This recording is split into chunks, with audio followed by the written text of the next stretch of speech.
Hello and welcome to the Varietal Show. If you've never been here before, my name is Rory and you're watching Varietal Literature's YouTube page.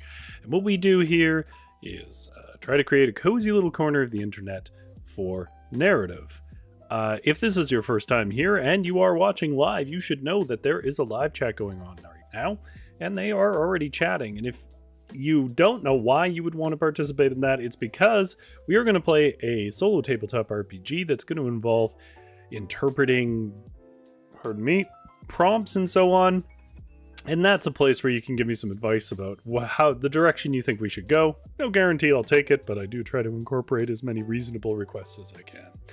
If you're not watching live though, and you just want to get past all of this to figure out what the game is like or something like that, down in the description below there will be timestamps that let you jump to whatever section interests you the most, including just seeing what we came up with at the end.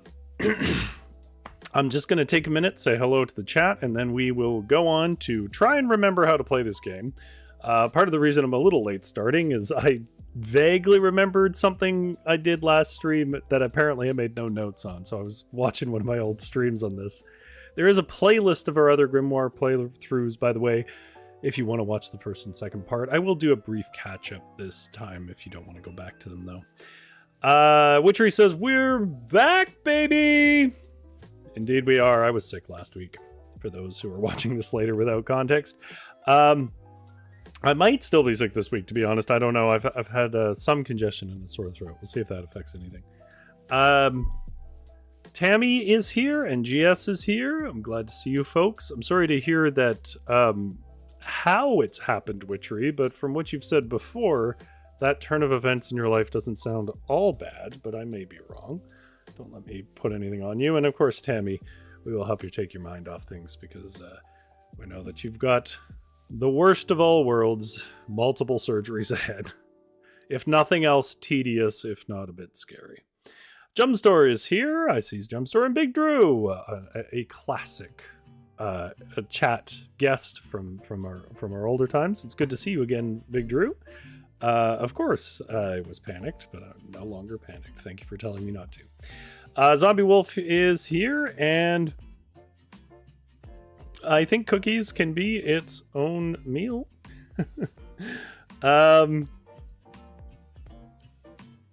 Yeah.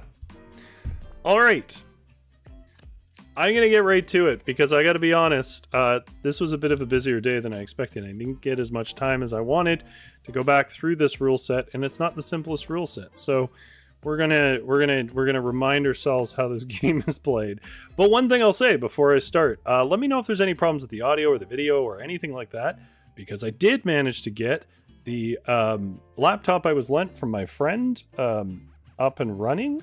It has one thing, if nothing else, it's from a similar era as my other one. It's in better condition. There was some flaky connections on the side of my old one, but it has one thing over the old one, which it has double the RAM, which is, if you don't know computers, means nothing to you, but if you do, knows that it increases how much I can do at once. Which I'm hoping, we'll see how the stream goes. I'm hoping that means I'll be able to use a drawing program again on stream, because if I can, then I can go back to that game that I know at least Genera liked a lot, which is in the one kind of based around Absolution? What is the name of that Natalie Portman dark sci-fi show? It's based around that. And we draw sort of fantasy plant sketches and develop a bit of a story. And I've always wanted to go back to it, but that was like the last month before my old, more powerful laptop died. And this other laptop only had, I think, 8 gigs of RAM, which was not enough to run all the streaming and music and a drawing program. So, at least not reliably. So hopefully we are going to... hopefully this will go smooth and then we can do some drawing, which I'm not a very good drawing person, but it was a fun stream. It was very chill. Anyways, let's get to it. Also, some of the assets I'm hoping all the assets are here, but just so you know, at some point, some asset may not be here for my actual streamer layout because I don't know. It might not be. This part of the show is called Lit Games. It stands for literature games, and it is my umbrella term for a whole bunch of different things in the indie solo tabletop RPG space. Everything from lyric games to solo tabletop RPGs. There's like 15 names for them, so I call them Lit Games. Because we're primarily using them as prompts to write stories. And the game that we're talking about today is called Grimoire. Which I'll show you if I know how to use my own, there we go, technology. Grimoire. The premise of this is you are role-playing a wizard who's kind of an upstart and has a goal to make a spell book of his own spells towards some goal. We'll get to what our specific character that we established in the previous 2 episodes. Again, you don't have to go back and watch them. I wouldn't say we did a ton of development, and I am going to reread those sections to make sure that we have some continuity. If you don't want to know anything about the game because you've watched the previous episodes and you don't want to rehear the stuff that you've already watched, and you're not watching live, check in the description below. There will be a timestamp for when we start writing. Anyways, the Grimoire. Yeah, we play a wizard who's trying to put together a book. Very briefly, it has a few resources and debuffs and things that occur. It primarily requires you to have a deck of cards. I think sometimes it calls for dice, but they're not absolutely essential. But at the very least, you need a deck of cards and you need a book. So I was trying to think of, because you use the book. I showed it last stream how it works, but you use the book basically to get some words to interpret for a spell. And I was trying to think, last stream I used my friend Joseph Gangawanaganason's book, Indian Summer, which is an excellent book that I do recommend you read. I used that one, but I thought I would use a different one this time, and I was trying to think like who uses sort of vibrant magic words. And the one that came to mind for me was Fear and Loathing in Las Vegas from Hunter S. Thompson. Which is one of my favorite books. It's funny, it was a book I avoided for a long time because I thought it was sort of a book for druggies, like Electric Kool-Aid Acid Test or whatever the hell that was called, which I found a bit dull because I wasn't a hippie dropping acid in the 60s. Like, it didn't resonate with me. But I was very surprised to find that this book is a very insightful cultural analysis that actually is quite a bit of fun. Anyways, I don't need to sell you on this. You know if this is a book you would want to read or not. Anyways, the point is he uses a lot of vibrant adjectives and so on that I think would be good for spells. So I'm going to try this book.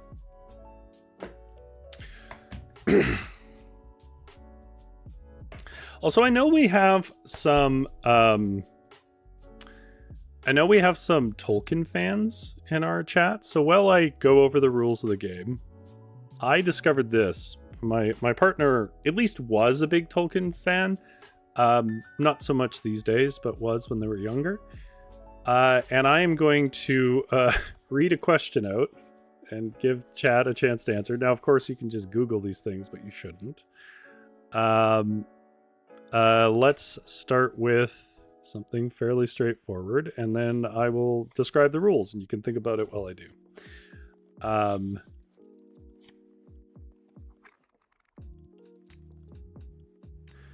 What were...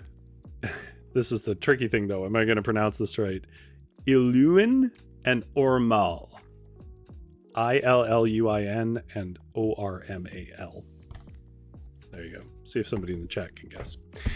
Okay, you have to have read the Silmarillion to know that one. So if you haven't, don't bother. So let's go back and talk about our character. Talk a little bit about the rules, although for the most part it's one of those rules where you pick an action and each action has its own sequence. But mostly we need to go back and remember our character. So I'm going to spend a little bit of time doing that.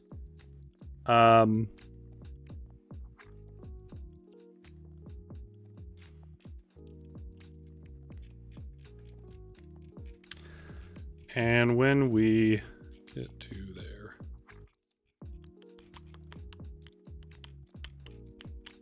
I thought it was further back than this. Is this the first one? No, this is definitely the second one.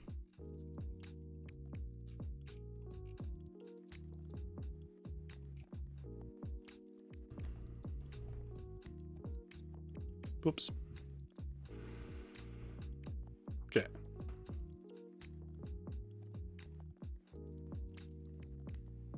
Grimoire. Is it just not in this one? No, it's got to be in this one. I changed it over months ago.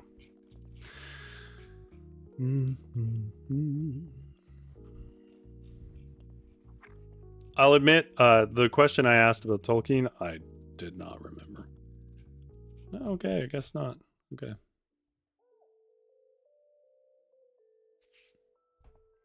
Maybe I added to the old one?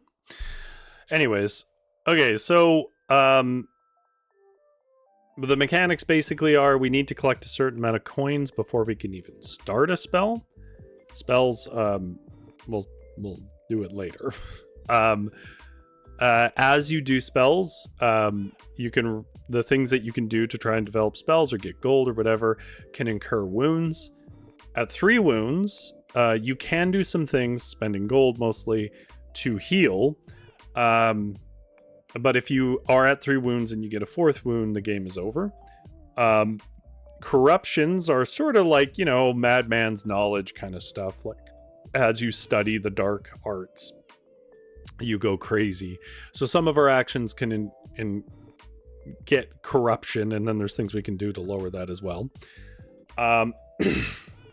Witchery says, I am, but there are 200 billion names in the Silmarillion. There really, really is.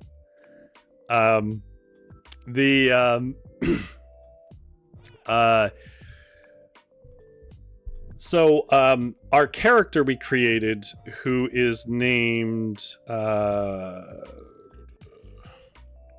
did we name him? Hydranius. Yeah, that's right. Our character Hydranius has a motivation and so on, but we also had to come up with some bonds. Bonds are people they run into. 2 of them are friends, 2 of them are enemies, and they're associated to the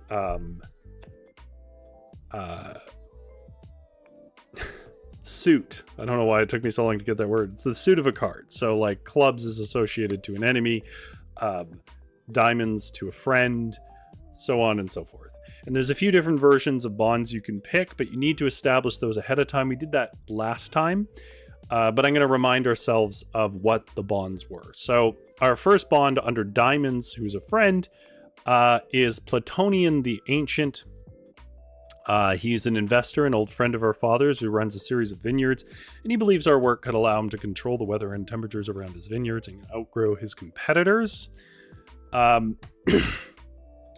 Clubs we associated with Solnora the Silent, who was an assassin hired by some powerful figure in the political establishment that my project, in other words, my character's project of making this tome, this grimoire, apparently threatens. We haven't decided what any of that means. As you pull cards as a part of sort of your socializing action, based on the suit you get, you start to interact with these people. Every interaction is 3 phases with a certain result at the end. Hearts is Rakamur, the Grumpy, who's a friend. He's a diner, a pioneer of the satiating arts and aroma design. We said it's someone that we go to dinner with. And then finally the Spade, who we encountered last time, was Crofeld the Diviner. He disagrees with our using natural forces for magic and believes this to be heresy. Instead thinks all magic should echo a divine source, which is some nonsense we made up because it felt compelling at the time. Our name, again, is Hydranius the Spark. Had some accidents when experimenting with plasma manipulation. We haven't really tapped into that aspect yet. Our goal is to find a way to prevent the endless winter prophesied to bring ruin to his people. And I'm going to have a little drink of water or pop. Probably pop. And then we will remind ourselves of the story so far, and then we will pick up where we left off, folks.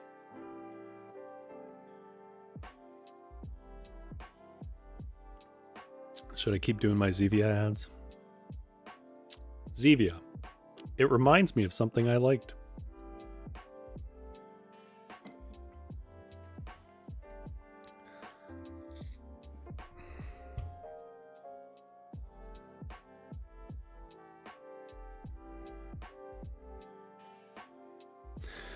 Okay. The first time Hydrenius heard the prophecy of the Everwinter, he stayed awake for 3 days, terrified about all he might lose to it.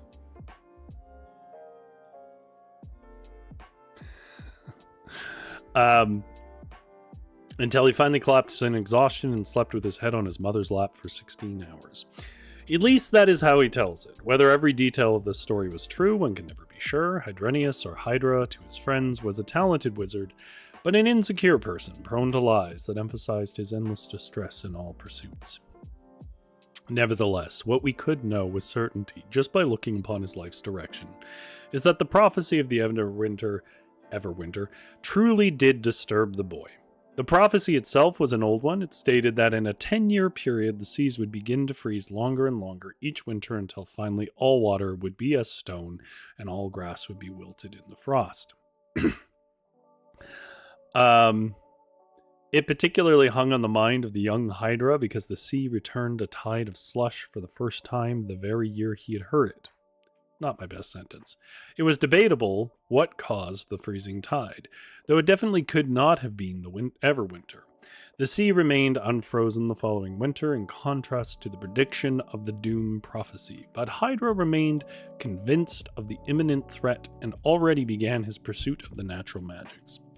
Hydra saw this magic as a path to resurrection, a counter to the prophecy he feared so inevitable. Though the days grew colder as he finished his schooling, there was no indication of the Everwinter's arrival in that time.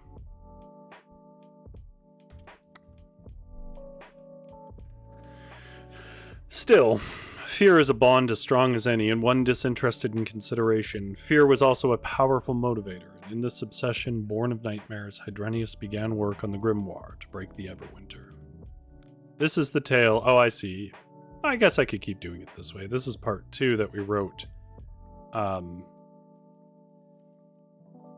the second episode. That's why I couldn't find a second entry. This is the tale of how he wrote his seminal work that ruins so much of his life. That's kind of baked into the game, by the way, that it sort of ruins your life to do this. Long before any spells were written, Hydra was merely another cog in a machine that made his master money. His master was the city of Frostvale's municipal lighting division. The outer farms all still used oil lamps, but in the city, each lamppost was crowned with a light gem that emanated a magical glow. It was beautiful, and the colors could be altered to match the spirits of the city and any season. The drawback was that they were quite fragile and often dimmed or cracked. Recent graduates of the Tonsforth School of Magic often interned in the role of repairing them as effectively a magical lamplighter. It was a simple but tedious task of casting the same spell over the course of an hour, then moving to the next broken lamp to do the same. It was a rite of passage to many graduates, but to Hydra it was an insult, and a waste of his precious time.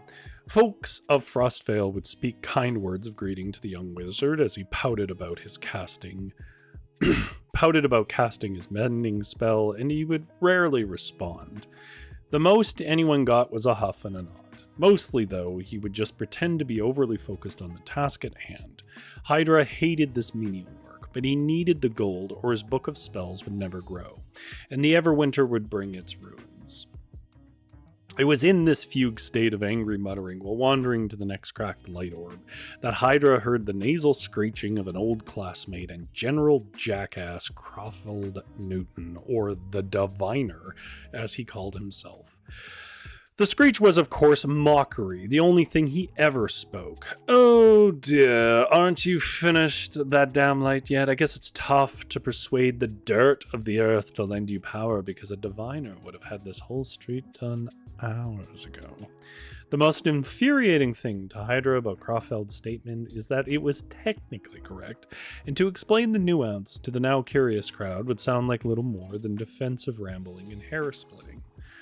For example, while it was true that drawing power from natural sources led to longer casting times, it was generally a more stable and powerful form of magic. None of this would have mattered, though, to either Crofeld or the pedestrians encircling the scene. It was the worst kind of insult because it was technically correct, but overall wrong. Adding to this tension was the fact that Hydra was in city uniform and on the clock, which meant he couldn't just say whatever he wanted, as what he wanted to say was a fireable offense. Instead, with a smile stretched over gritted teeth, Hydra said, "You're welcome to do some civil service or any work at all, crawfish. Though I'm sure you have several of your dad's parties to attend instead." A hiss of whispers ran through the crowd. Most of Hydra's insults seemed to fall flat, but everyone knew that Crofeld hated being called crawfish. It was a stupid name that had followed him since childhood. There was a tense moment where a chill wind blew in off the sea and between the two men who were locked in a rageful stare.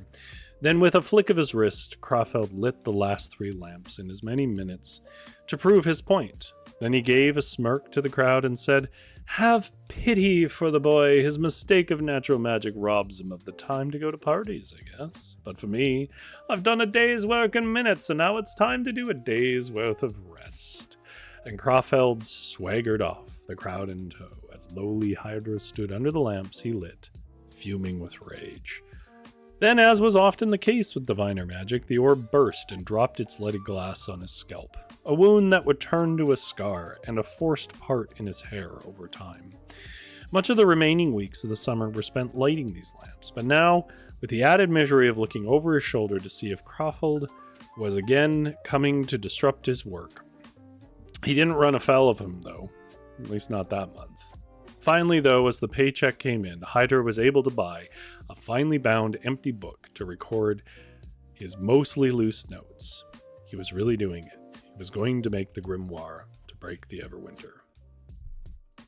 Okay. I'm just going to keep it going here in this flow, part 3. That's the story so far. We had a bunch of conversations about tea etiquette, which is very interesting. What is with you?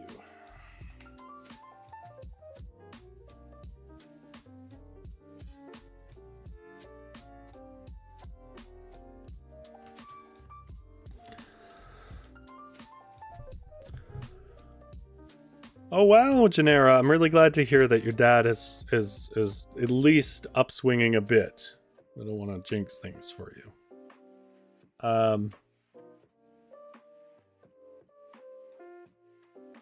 I watched an anime just on a whim the other day, and it was the worst animated thing I've ever seen. And in the pantheon of random animes, there's some really bad animation. But this was more like a PowerPoint show. Yeah. I was just looking at Jumpsource comment about. Anyways, Janera it is lovely to see you. I'm glad he's feeling a bit better. Seems like after a very low week a couple of weeks ago that some people are at least getting good news. Life moves on a bit. Okay.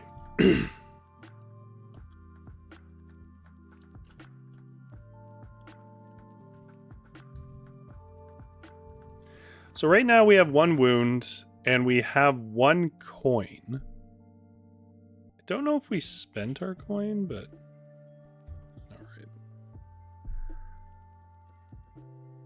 But I am gonna put a coin in.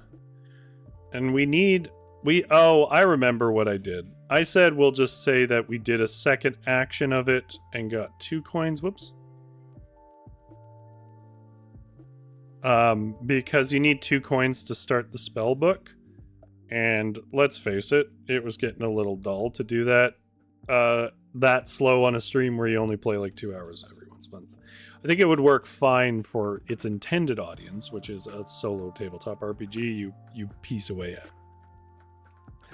Jumpstore says, was it Full Metal Alchemist? No, I mean, regardless of how you feel about Full Metal Alchemist or Death Note, their animation is decent. No, I mean the animation was bad. I mean, it wasn't even really animation. You're thinking like it's not to my taste, or maybe they drop a few too many frames, or it's a lot of still stuff or whatever. That's not what I mean. I mean, this was terrible. I cannot remember what the hell it's called. This is not a statement of taste. Let me be clear. This is no judgment on the show other than to say I don't think it even counts as animation. I don't remember what it's called. So, good topic, Rory. Here's the thing. I don't remember. Okay.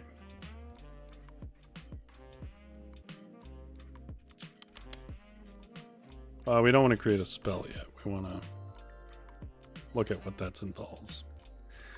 Yeah, so the way this game works, again, is sort of as...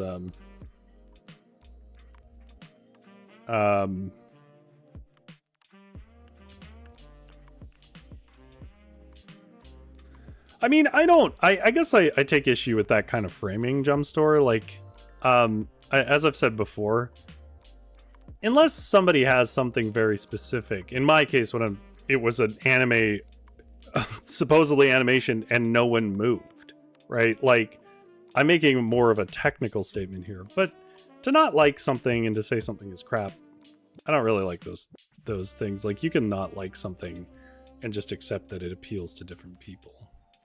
You can not like the ethics of the thing either, but even still, I guess the reason why I've mentioned before, I'm cautious about that kind of language is it evokes a hierarchy of art, and hierarchy of art has a really dark history that I don't think we should hang on to. Ah! That's it. Zombie Wolf guessed it. That was the name of it. Yes, which is amazing. I don't know. I didn't get to the storyline. I watched 2.5 minutes of it, and I was like, what in God's name is this? Yeah, I mean, it might have been great, but the way it was displayed, I was like, I may as well just read the manga, which I assume exists.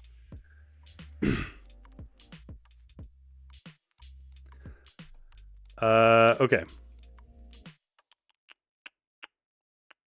Where's my actions? There's the actions. Okay, so we have the consort. We have a few actions. I'll remind you guys, and then I'll ask you what you guys want us to do today. Consort, discover, heal, perform, quest.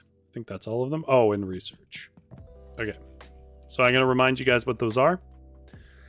I don't know if I can do this many votes, but let's see if I can, or if it's even worth doing this many votes in chat.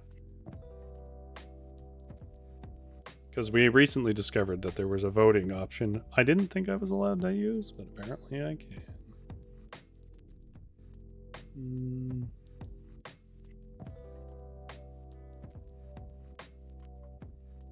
Engage with my audience.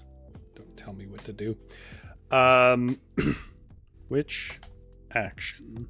It'd be cool if you could like pre-save some of these so you didn't have to type them. You probably can, but I don't know how you would do it. Which action should we take? There are how many actions? 1, 2, 3, 4, 5, 6. I don't know if it's going to let me put 6 options in. 4 options. Okay. Discover, consort, discover. I don't think I'll put heal as an option.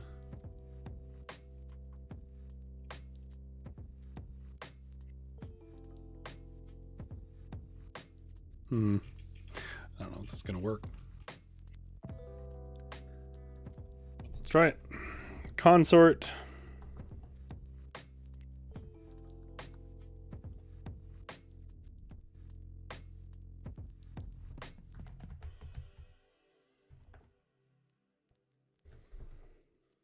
Consort is basically socializing. Discover.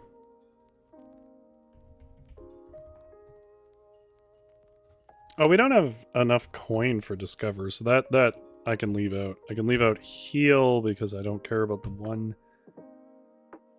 Perform, which is just working.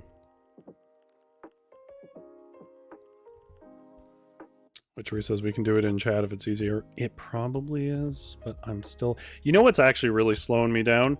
This, it's the worst case scenario for a new computer, is it has a slightly different keyboard. Not hugely different, but slightly different. So like your pinky reaches for something and hits the wrong key and stuff, and that has slowed me down. Performance, work.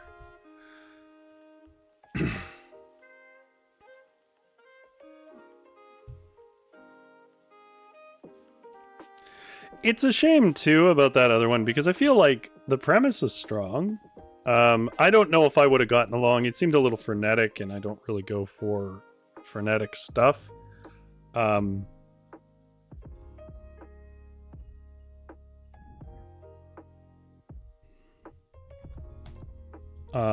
But it seemed like an interesting premise. But no. Christ almighty. Terrible animation. Research. Spell building. Okay.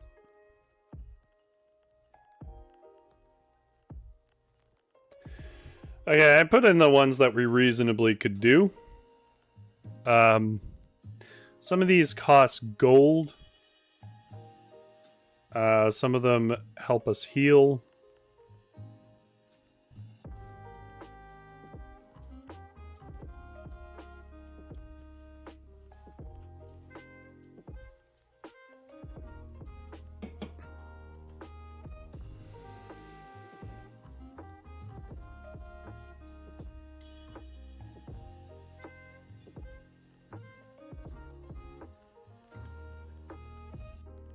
Something that I doubt anybody in my chat is into, but in case it catches someone attention, I very kindly was able to get the Diablo 2 remake. I've never played a Diablo game. It's not usually my kind of thing, but I wanted something simpler than what I normally play. And I guess I can kind of see the appeal.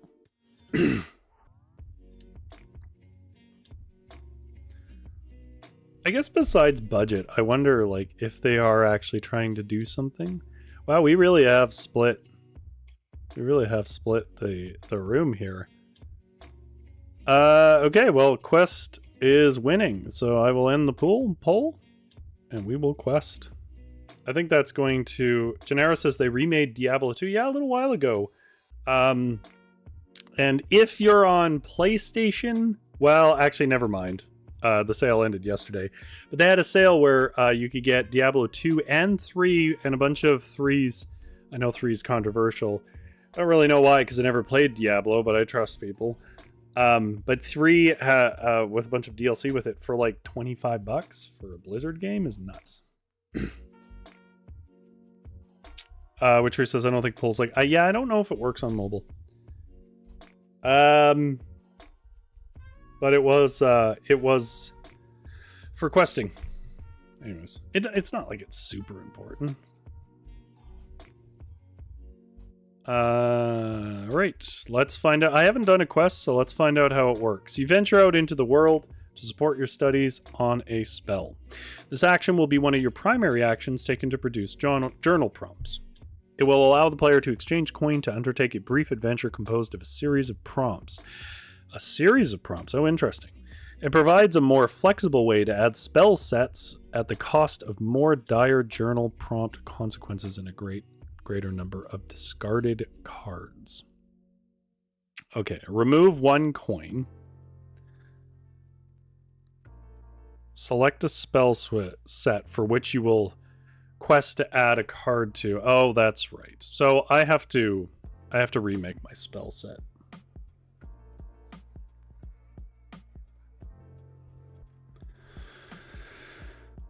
All right.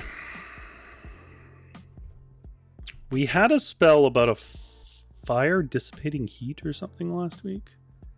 Our last time we played this, but we don't have to use it again. It was more me showing an example. Creating a spell. A spell in Grimoire is represented by a series of cards called a set, a series of words, and offering a glyph. A set begins when the face card is played to the table when you discover. So I don't remember what face card I played, so I'm just going to draw cards until I get a face card. Oh, that's my little Kirby cards. I'll let you all enjoy a little bit of Kirby. It's a Queen of Clubs.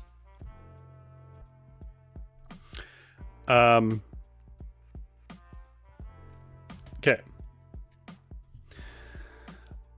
You craft your spell as you add cards to the set. When you research or quest, so we're about to quest, every card will shape the glyph of the spell, but only 3 cards will shape the spell itself. The face card determines how many spell points are required. First number card determines the words of power. See below, and the last number card determines which value of your wizard is used as a lens to blah, blah, blah, blah. We won't get that far. Once the value of each card, ace is 1, in a set sums to the required number of spell points. As per the spell below, the spell is considered complete. So the queen is 12. So I'm going to actually note this time. Spell set. Whoops.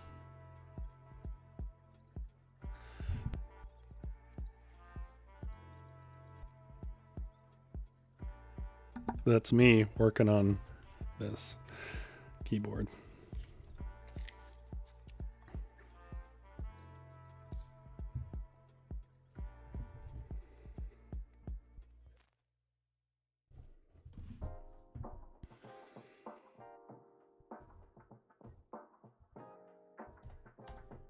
Queen of Clubs. I think I said was, oh my god, that shift button being where my shift button, or the up button being where my shift button normally is gonna just, it's gonna be the whole time, man. Okay. If a set would ever exceed the number of spell points required, discard all cards in that set. You failed to comprehend the humming of the ley lines. It's very hard to make a spell. Okay, we don't have any other cards right now, though, so we just have the Queen of Clubs. So we're going to quest to try and add to that. So the quest, we remove 1 coin. So I'm going to do that right now. We probably already spent these coins to discover, but whatever.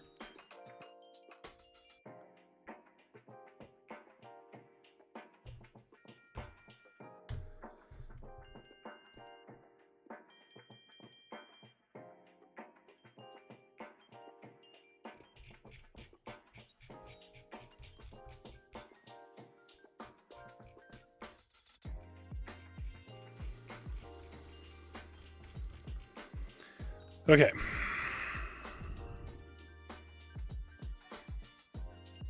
Select a spell set for which you will quest to add a card to. Obviously the Queen. Choose one of the following. Select a card from the discard pile. Well, we don't have a discard pile. Add to the spell. Remove all other cards in the discard pile from the game. Well, we did have one, so I don't think we have that option. So draw 3 cards from the deck, select 1 to add to the spell, and discard the remaining 2. So what I'll remind you of is that the spell that we're working on right now, the first numbered card we get determines our words of power. And our words of power, well, whatever, it doesn't matter. We'll just pick a card together. Doesn't matter because we're going to do it anyways. So I'm going to draw 3 cards. 1, 2, 3. And then 1 lonely coin. We are poor. Absolutely.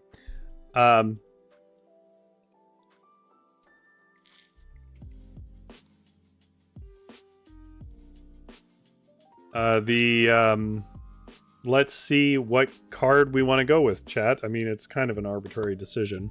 Trust your heart. A 10 of spades. With a little Kirby sleeping in the shade. A Jack of Hearts. I don't think the heart really matters. I wouldn't recommend doing this because if we do a numbered card, we can pick our words of power, which is fun. So I don't recommend that one, but we can pick it. And our King of Clubs. Now let me double check something because we need to total our points.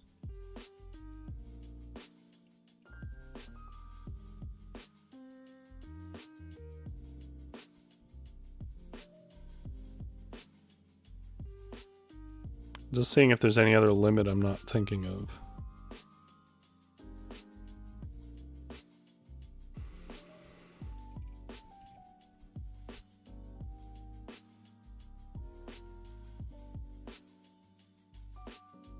Yeah, I don't think so. Okay.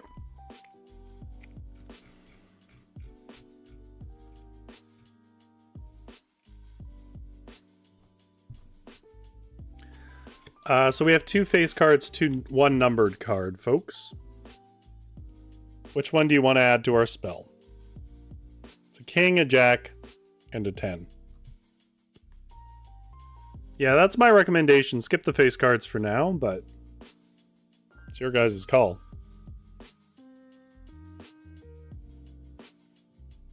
Also, which one is your favorite?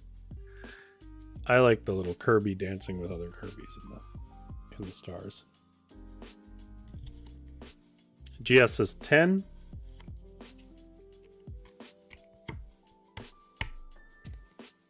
We're true sleeping on a recliner. Oof. Is it at least a cloth recliner? Because, like, we have couches, and sometimes we fall asleep on them, but they're leather. Falling asleep on a leather couch, even with, like, a blanket underneath, is like being plastic wrapped, and I wake up dying of heat. They're technically all face cards. Well, no, the number 10 is not a face card. Oh, unless you mean Kirby. Okay, everyone says 10. Well, that's good, because it means we only need 2 more. Put that in the discard file. We only need 2 more to make this spell, but it also means if we don't pull 1 or 2, then we're in trouble.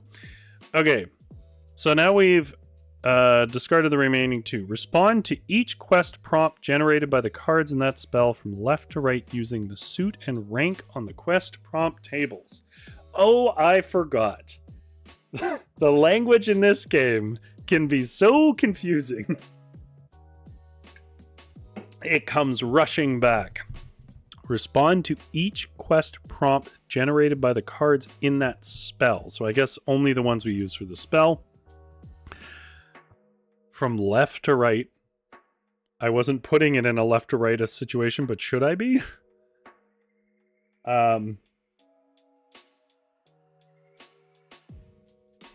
It's cloth, but like a very rough corduroy. I would still take that over to being plastic wrapped. I mean, I wouldn't take it over a proper bed.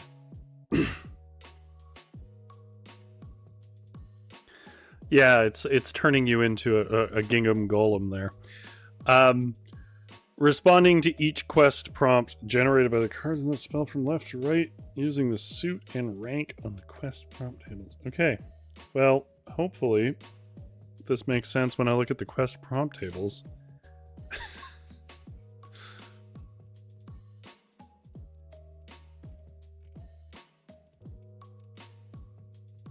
Oh, we also have to do our words of power. We'll do that last. Quest prompts. Is this is research?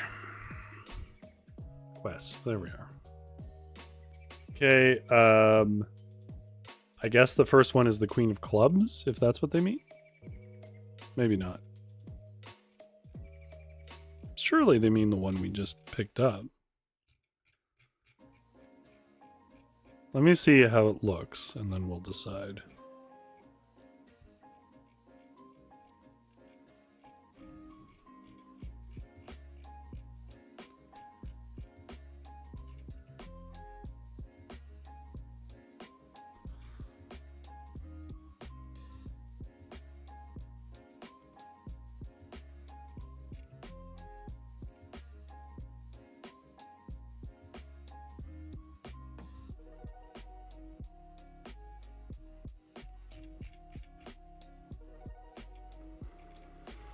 guess all face cards count as 10 in this system. Okay, I'm just going to use the 10 of spades that we have.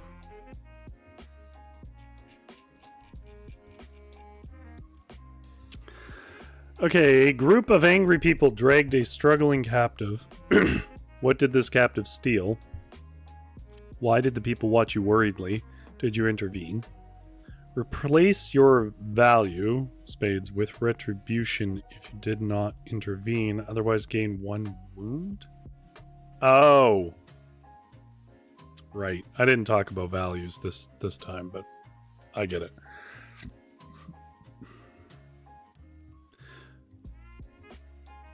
So we just pick one of these prompts, I guess? Maybe in order?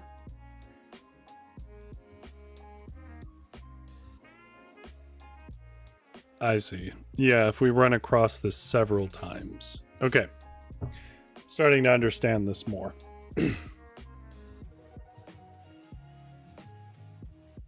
Jumpstore says, have you ever read the book series Corduroy? I have not.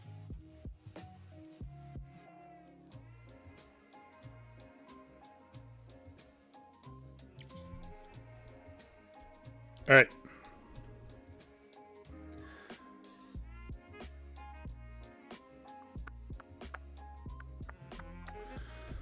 We're gaining a wound. I assume, I don't know. It's actually kind of up to you guys. If I followed their thing where you use all of them, because I guess you are questing, then the other one would be a cordial person approached you. Why did they speak an unknown language to you? How did you offend them? Replace a current bond club's cordial person. Oh, interesting. Okay. Okay, we're going on a journey. At the end of which we will get to pick words of power, which I'm going to remind myself about.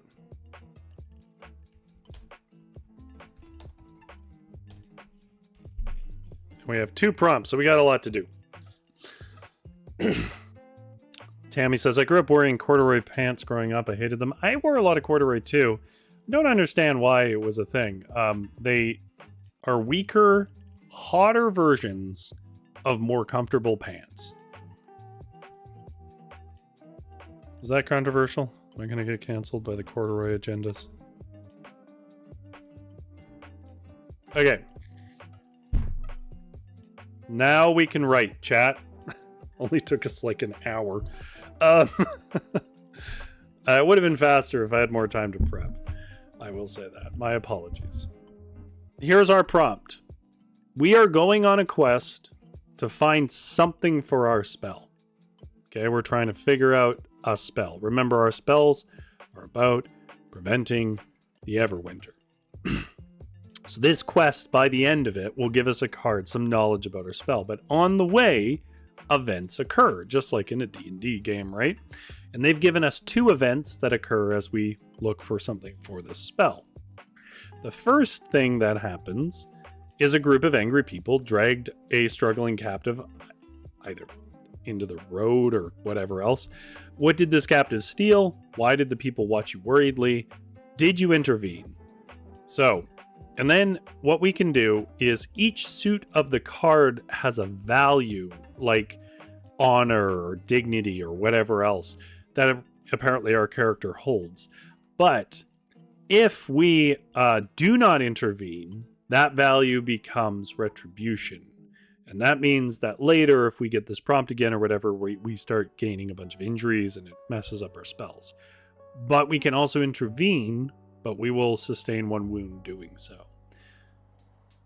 All right. Jumpstar, I'm not canceling you for saying you hated it. To be honest, I'm probably more in agreement with you than disagreement. It was saying that it's crap. That's a different statement. That's what I was picking on you for. The difference between owning an opinion and stating it is if there is some objective fact about it. No one can be more canceled than that. Okay, so the first question is, where are we questing? Is it like I heard that there is, you know, some raw vein of energy in the valley outside of town? Or what? So the first question we have to figure out is, what is our quest? Why are we leaving?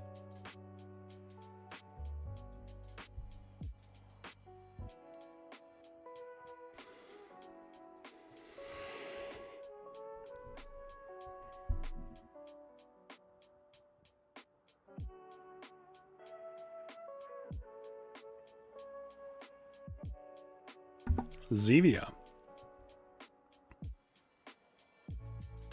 It's what food dreams about.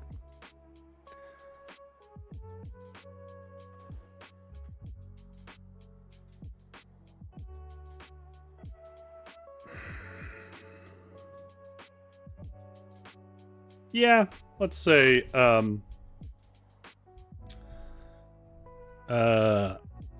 Hydra. Whoops. This is a tough keyboard to get used to here. Hydra was smoking his pipe after a long rainy afternoon.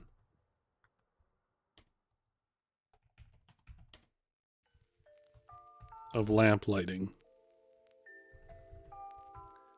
pondering the empty pages of his recently purchased tome.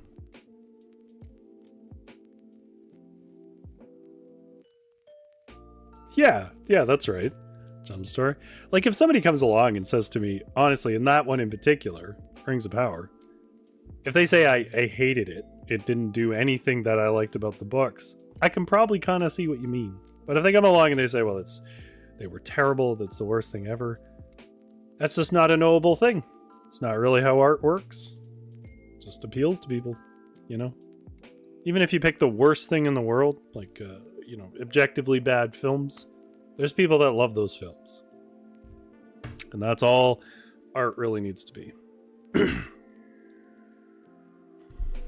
There are long-winded, excessive reasons as to why this means so much to me, but they don't matter. It's just something that means something to me. Pondering the empty pages of his recently purchased tome. After a long rainy afternoon of lamplighting, pondering the empty pages of his recently purchased tome.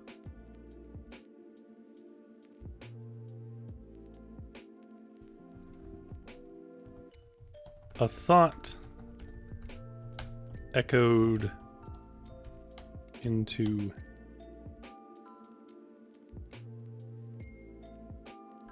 his head. I haven't actually watched the new Rings of Power yet because I tend to watch it with my partner. But the thing that surprises me, admittedly, I don't watch a lot. I'm kind of off the advertiser grid at this point between like Mastodon and ad blockers and stuff, but I don't remember seeing much advertising for it, which was surprising because I know they've dumped money into it. But I've noticed that I haven't seen a lot of advertisements for things.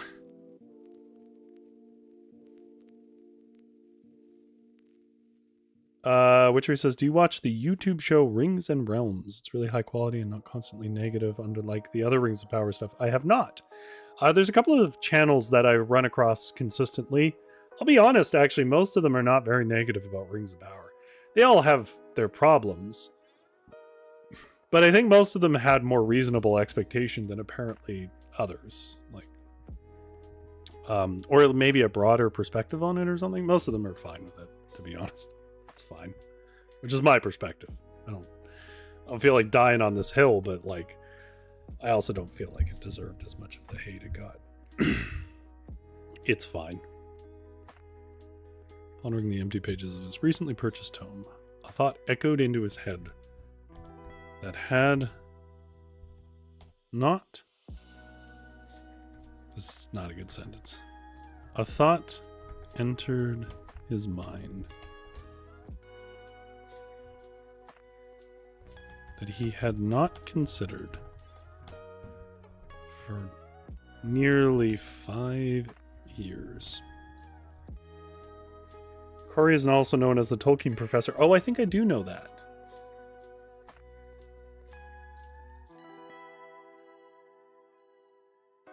Yeah, he started like a online like class on Tolkien, didn't he? Maybe I do know him. I don't know if I've watched any of his longer form stuff, but yeah. I think at least one thing people should know is that Tolkien did some pretty hokey writing. Like, his best stuff is the stuff that's remembered, but it's not all gold. And he knew it.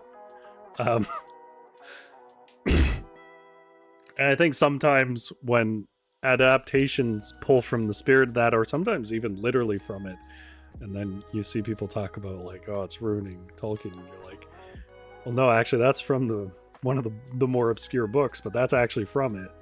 It was kind of silly then, too.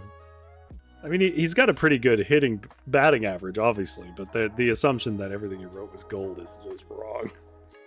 Some nonsense in there. A thought entered his mind that he had not considered for nearly 5 years. In his first year... Hey, Zombie Wolf, give me an epic name for a breach of the earth where some high-energy magical crystal might be found, but most people don't want to go there because it destroys you to touch it.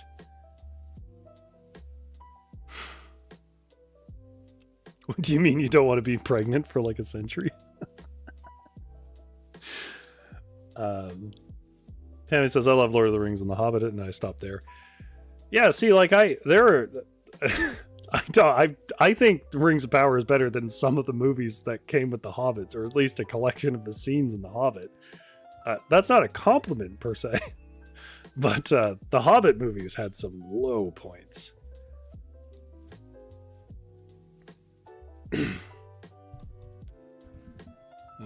To be honest, I kind of wish that the original director for The Hobbit had stuck it out.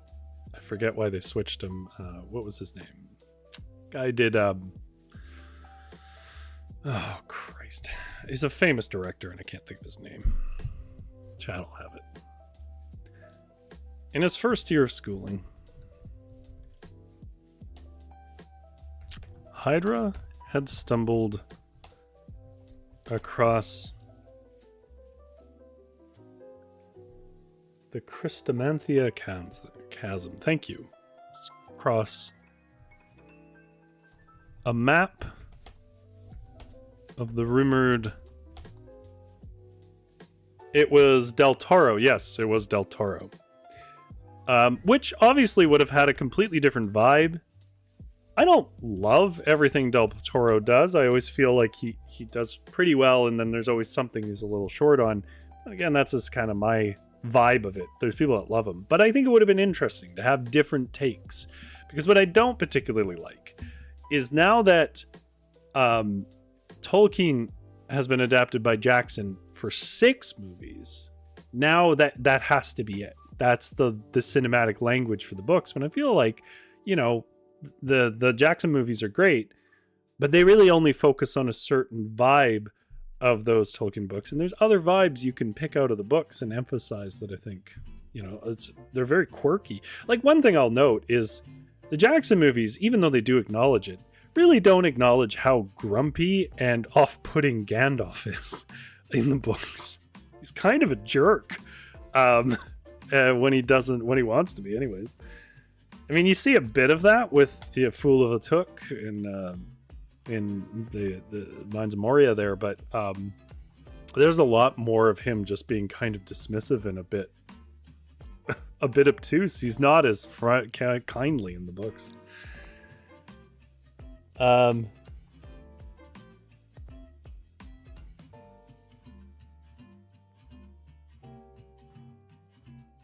Witchery says there's an anime-style Rohirrim story coming out, I think, next year. Yeah, I'm hoping it does well, because I think there's more to be done. You know, if you want to make a Legendarium, I don't want them all to look like the Jackson movies. Yeah, he left Frodo for like 19 years, yeah. Hydra stumbled across a map of the rumored Christamanthia chasm. It was in his magical geography class. And it was largely regarded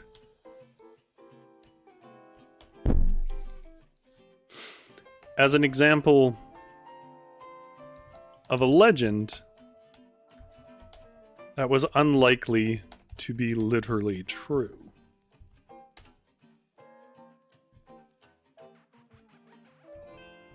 The class professor took the perspective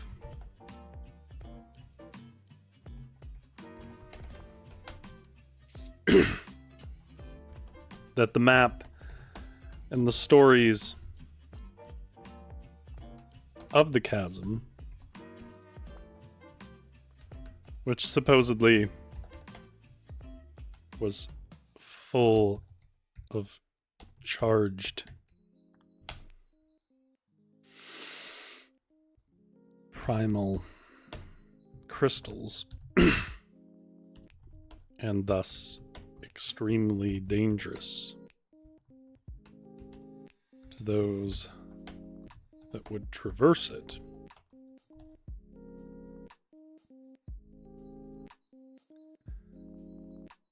Were mostly tall tales about the woes of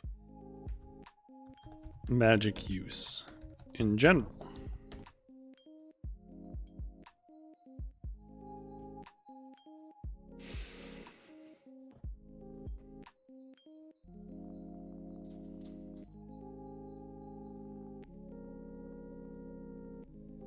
Yeah, that's true. What's true about Christopher. And Christopher definitely has a great love for his father. That sometimes maybe made him a little too generous.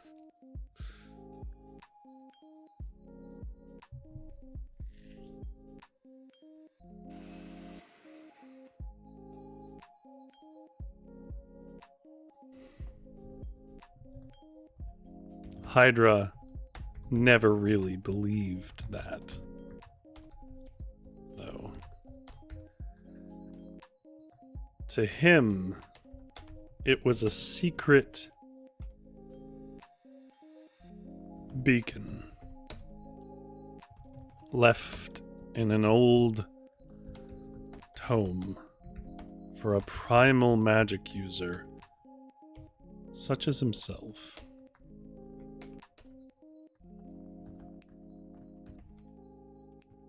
to find.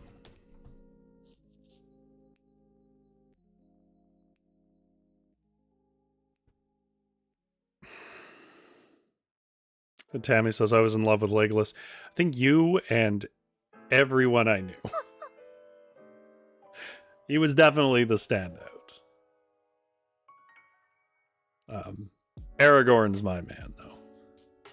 Good old reliable, non-toxic, but still masculine.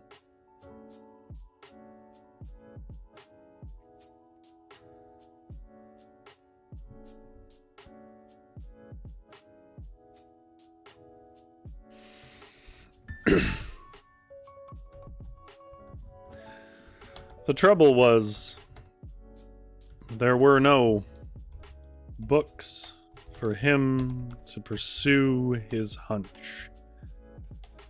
And school years are ones defined by the books you read. Yet, now, in the coming of the rainy months, Hydra had a bit of gold and time. He was no longer restrained to a cycle of homework and libraries. Now, he could go and pursue the rumors of the rural lands to find the chasm. Ooh, I like that idea. GS, you said our hero needs a creature that can hover over the crystals or map out the safest path, or a creature who can briefly neutralize the crystal's charges. That's a good idea. Also, remind me at the end of the stream to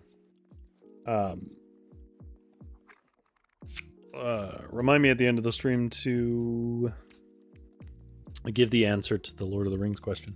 Or not the Lord of the Rings, the Tolkien question.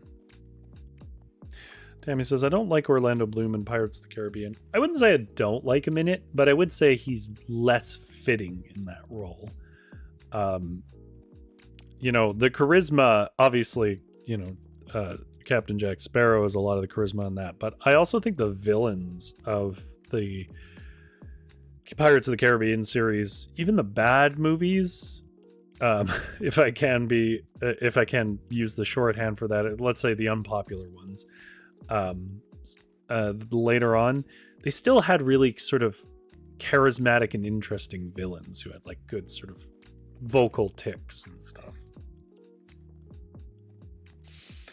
Witchery says, I really like Kingdom of Heaven. So here's my memory of Kingdom of Heaven. I've never seen it, but I was working at a video store when that came out, and it covered the wall.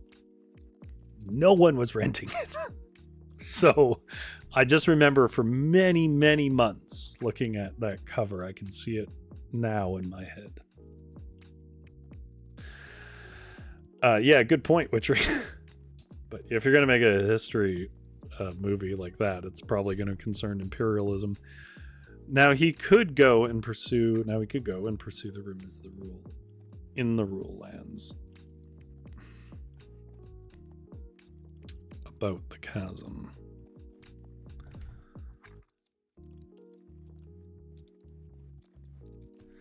I heard, is that the one where there's like a director's cut that's good and then the theatrical release wasn't good? Is that one of those ones?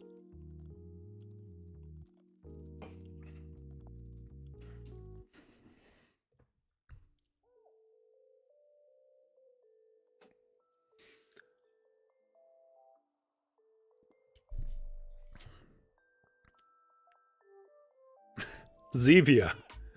It claims it's naturally flavored, but isn't everything natural?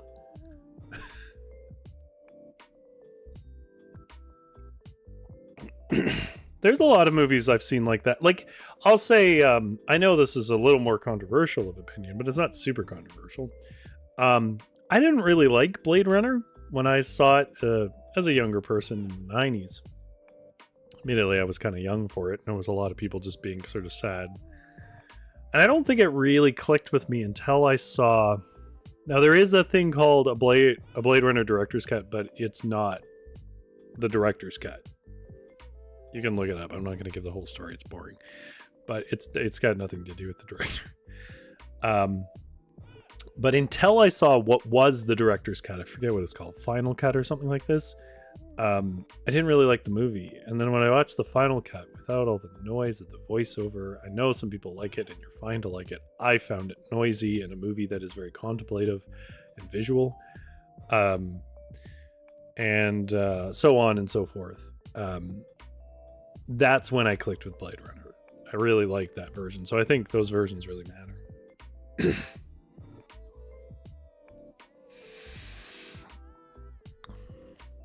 There are even some movies I'm not going to go into here of recent release that were poorly received, and I watched them and I thought, I think with a re-edit, this would have been probably pretty good. And the rule lands about the chasm.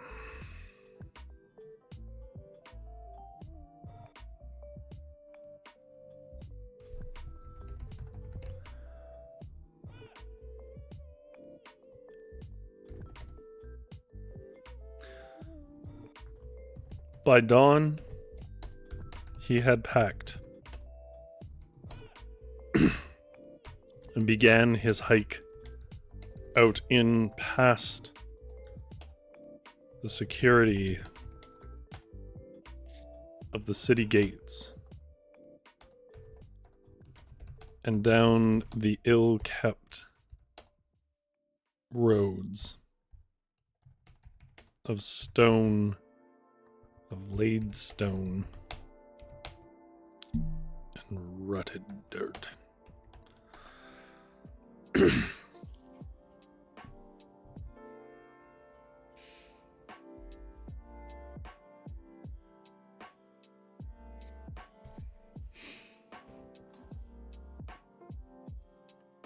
I think my favorite thing to discover is something where you watch it and you go, I can see why this wasn't more popular. Like, I can see where the flaw is.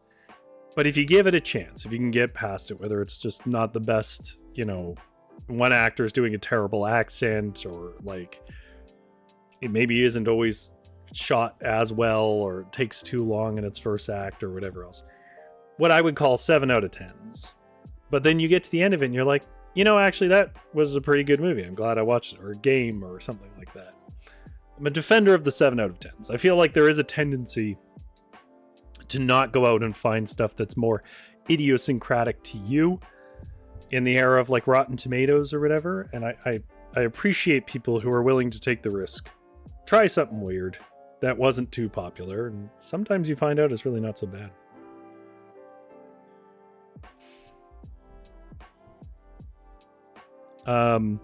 By dawn, he packed him again. He's hiking and leads down. Okay. Folks, what do we call this town where the group of angry people are dragging out a struggling captive? What did the captive steal? And why are the people scared of me? Or worried about me? We'll decide if we intervene once we get those first points.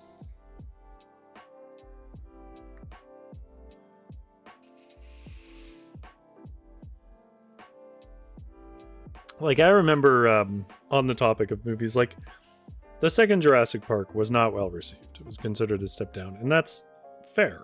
It wasn't as, like, tight and focused and impactful as the first one. I mean, the first one had complete novelty going for it, too. But I liked it, and I still do. It really resonated with me. And then I hated the third one. Hated it. It's one of the few movies I would put on I hate list.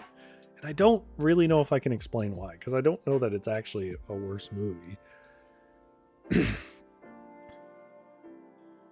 Crucible Draconia. How about Draconia? We'll stick with Draconia as the city name. It was a long and largely quiet day of hiking past rows of wilting corn in the damp, under damp gray skies.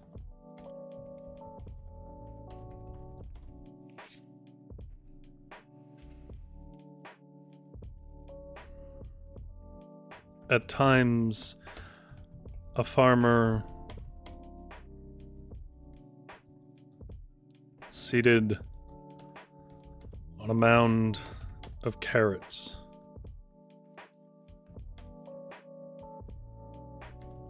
in a small,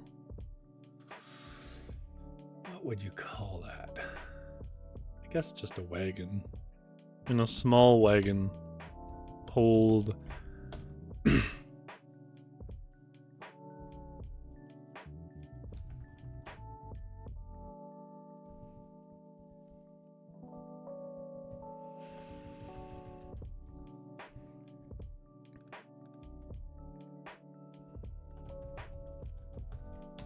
pulled up past him,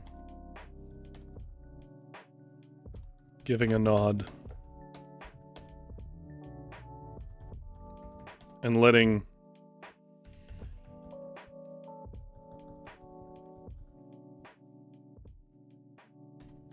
he stopped briefly.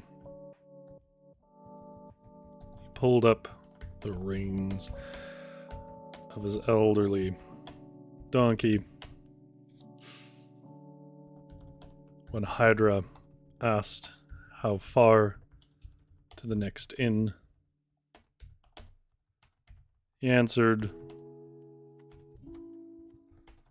in that rough country dialect, then rode on down towards some other destination.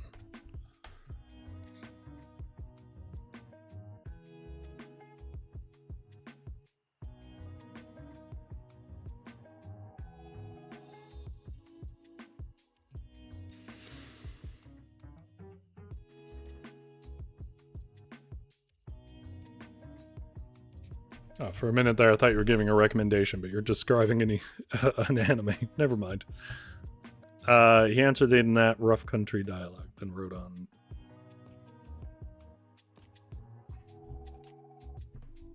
It was a good hour longer than the man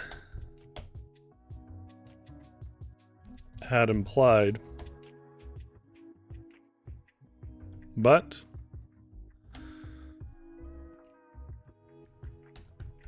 Hydra...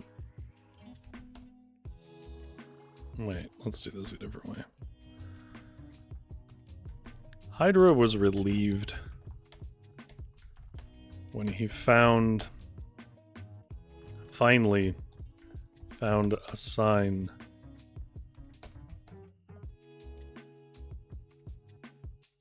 for the town of Draconia.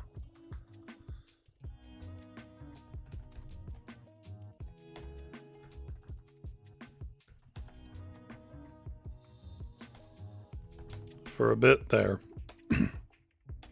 he thought the farmer was playing him a fool for a fool, as it was a good hour longer to reach than the old man had implied.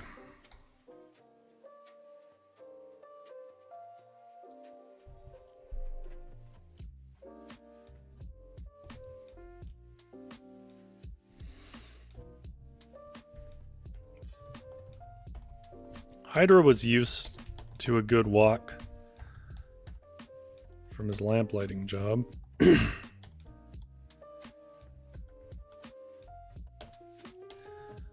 But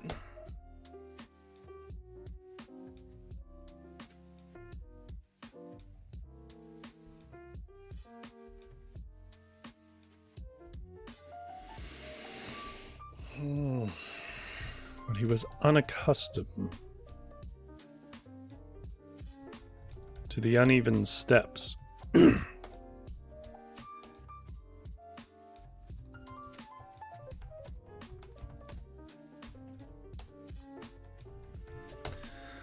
half-ruined roads.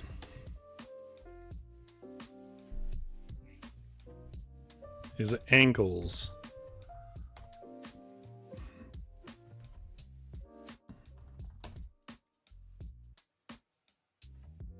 were trying to fold and twist in their fatigue for much of the hike beyond midday, succeeding twice and prompting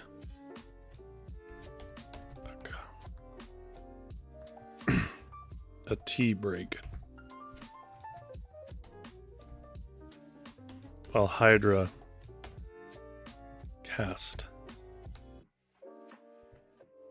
minor chill on them.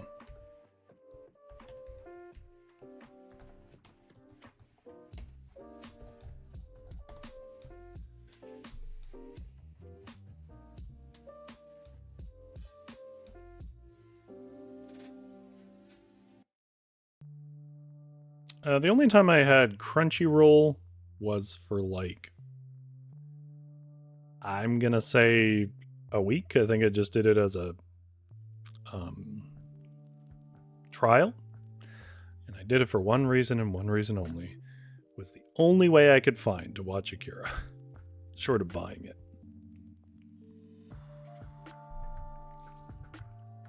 Prompting a tea break while Hydra casts Minor Chill on the injured limb.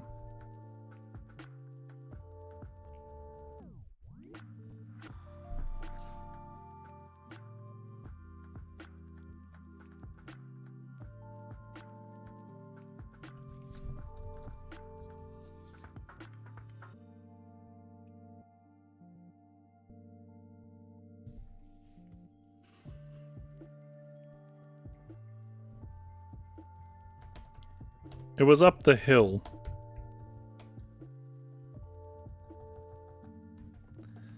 Hydra had to make such a stop.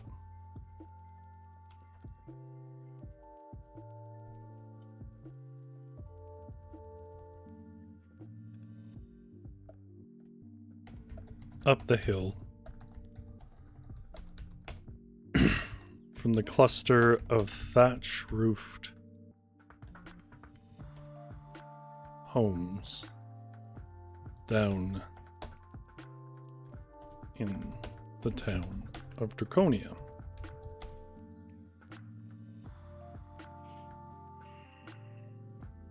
I don't even know what High Dive is. I have Netflix and a few others, I'll say. Not really many.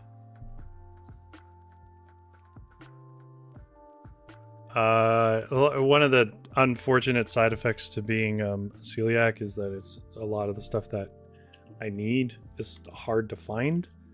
Well, not need, but generally need. Because you need really specific things and things that are certified a certain way. So I've had to use a lot of Amazon and enough to justify having Prime. And so I get Amazon Prime. And there's some other ones I get through some various other sources, but I don't really watch it much, to be honest. I mostly watch YouTube when I do watch things, because usually I'm writing or creating things, and so I don't want to focus on anything else. But yeah, Prime's real hit and miss. There's some things I really have liked on there, but sometimes I don't understand why they do it. They also seem to be trying to corner like the edgy market, I guess. They try to put things on that have a little more shock value. And I feel like sometimes a good premise that they picked up is hurt because of it. Hydra had to make such a stop up the hill from the cluster of thatch-roofed homes down in the town of Draconia. It was about to make some tea when he heard a scream of help rise up from among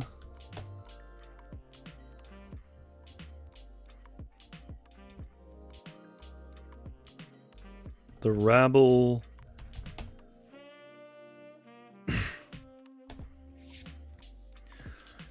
of a large crowd. It came from the direction of Draconia, and so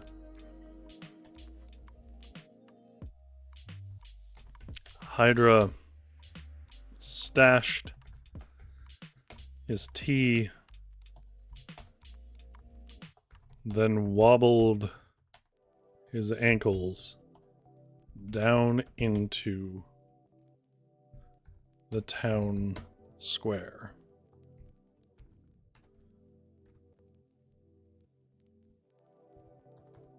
To investigate.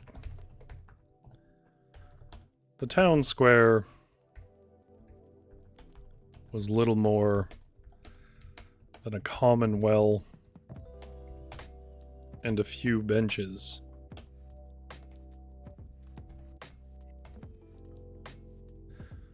But several of the townsfolk were chasing and shoving a man into the mud surrounding you.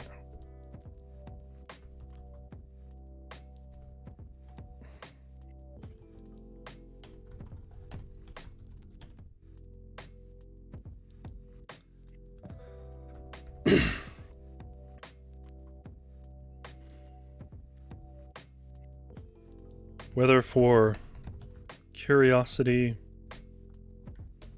maybe a touch of courage. Hyder grabbed the sleeve of one of the attackers and asked, "What has happened? That a man should be beaten so crudely."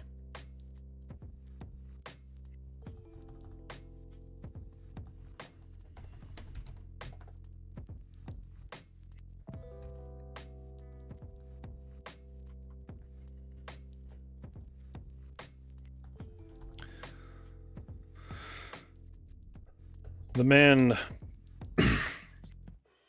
jerked his arm free of Hydra's grip, and with a teeth, and with a breath of rotten gums and sour ale, said, "He's a thief, is what he is. Getting what thieves deserve."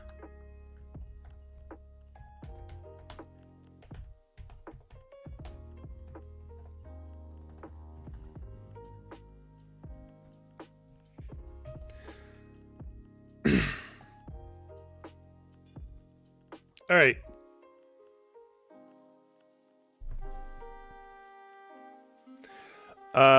Chat. We have our group of angry people dragging the captive into town after we've hiked away from town to search out this magical canyon, which I guess will become a two-part because the second prompt we're not going to have time to write. We still have some unexpressed questions, so rather than giving them as a crowd, which I think means nobody wants to answer, what do we think this man stole? It's a small town in a place where magic is somewhat common. A bunch of sort of farmers are beating him up in the street. They say he's a thief. What did he steal? And obviously it helps if it's something not too black and white, something we can make a bit of a complex decision out of, whether we're going to help him or not. We'll start with that. I think the people watch us worriedly because it's really common for small towns and medieval sort of history to be really paranoid about the exact limits of the controls of learned people, or the powers of learned people, which were generally what magicians and wizards really were, just people who went to school. So I don't feel like that's too tough of a question to answer, but what did this captive steal?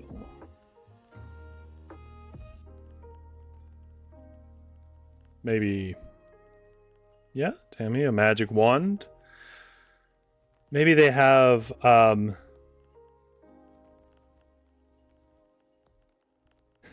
Jumpstore says, part of me wonder if it's a bummer when we don't get to finish or if it's a blessing, because then we have to come back to it. I'd like to think it's a blessing. Like, the reason why I started doing this as, like, we'll build on a playlist and do multiple episodes is what was happening was people would have ideas and I'd be like, we don't have time, and I have to brush them away. So I wanted to leave more room for that. It does sort of run the risk that eventually I start doing stuff where, like, everything's 7 episodes deep and no one wants to step into it. So I have to, like, cut it off at some point. Tammy says a magic wand. I like that idea. I'm trying to think about it. Maybe it's a magic wand related to, like, because we've already established, we haven't had it in the story proper, but we've already established in our backstory that we have a friend who has a vineyard and he wants our magic to help grow his vineyard. So we've already established a world where magic helps the farms grow. So maybe this farmer was taking a magic wand. Jumpstore says the mayor's wife. I can work with that too. Maybe the magic wand is related. It's like sort of a shared resource for the town. Like a farmer has a sort of community magic pool because they're rare and expensive. And like the magic wand is maybe like is a censer the name of it when you come and wave it around the house in Catholicism. Maybe it's something like that. Like it's a thing that helps with like infestation of crops or something like that. And for some reason, this person needed it. And they didn't want to let him use it.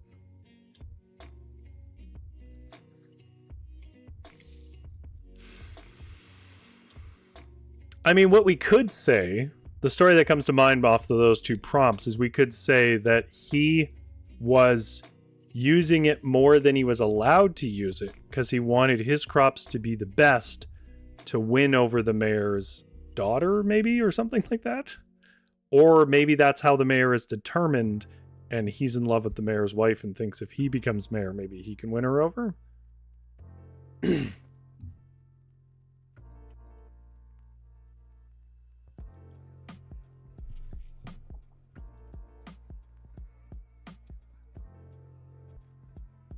Zevia, the styrofoam of pops.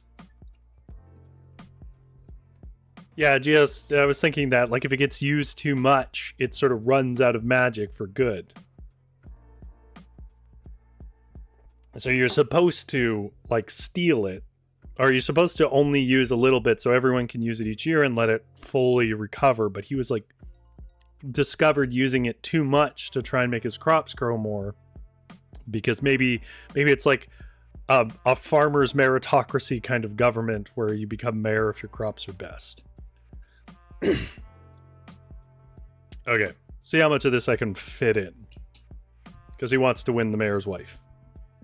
Which is not sponsored.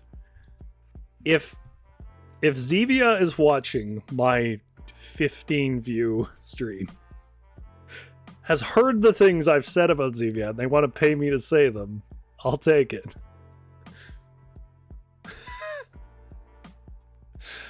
Replace, oh yeah, okay.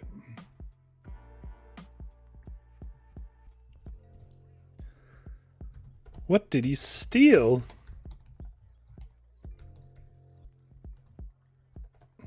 That wouldn't be resolved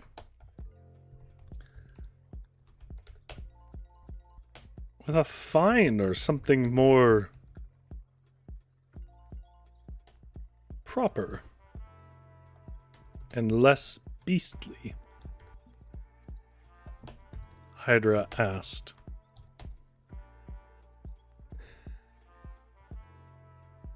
Was that the one from last time, Zombie Wolf? I remember I said one that stuck with you. I don't remember if that's one of mine.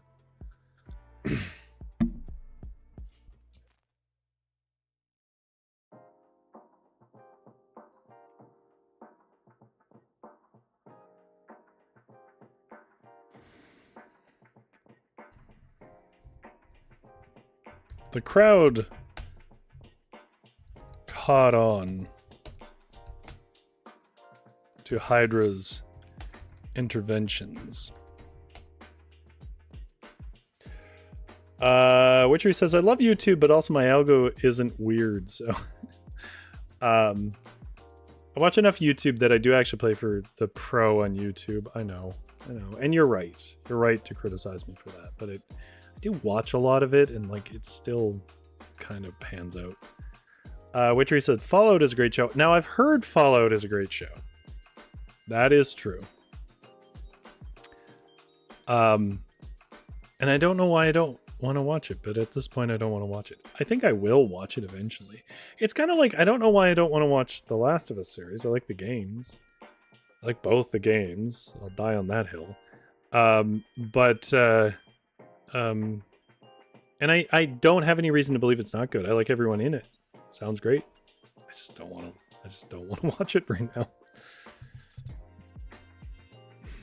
Oh, here's one I thought of after I did. Zevia, as naturally flavored as aluminum. or wait, better version. As naturally flavored as the can that holds it. I mean, aluminum is a kind of natural, or sorry, aluminium, if you are not from a place that took a typo and made a generational language choice about it.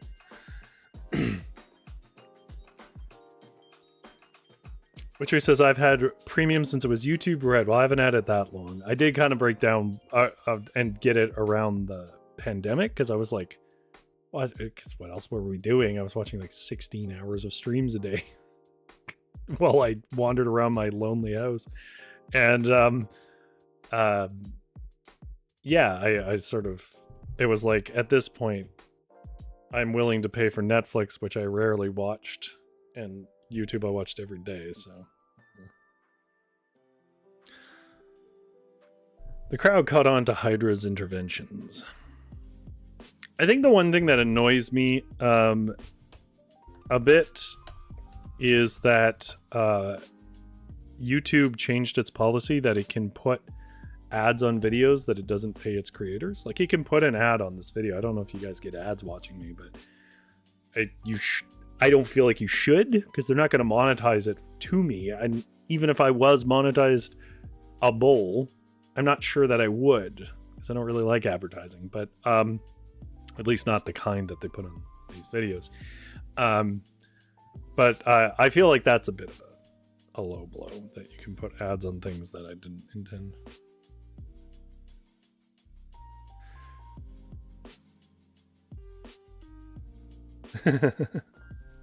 That's true. I haven't watched the new season of Good Omens. Genera. I watched the first one and I liked it, but it's been so long between them. Is that in my mind, or was it like 4 years or something?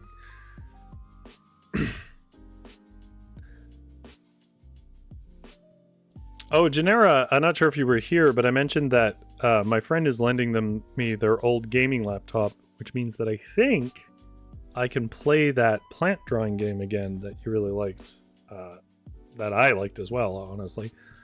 I was thinking of doing that next week. Crowd caught on to Hydra's intervention and turned towards him with drunken menace in their eyes.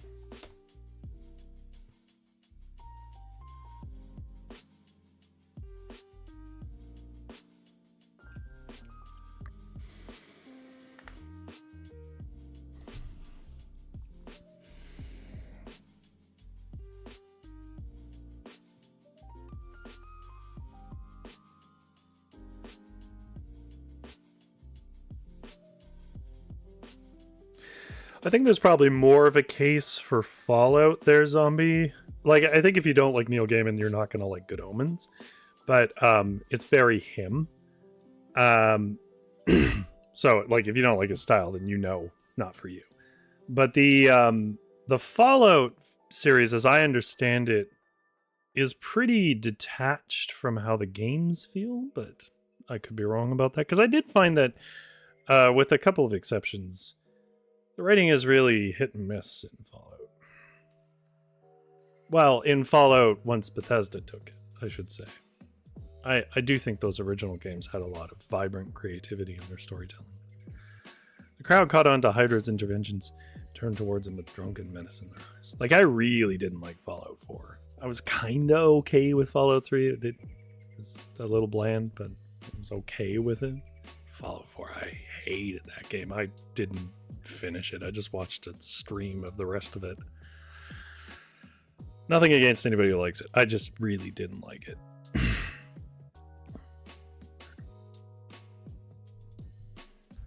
In a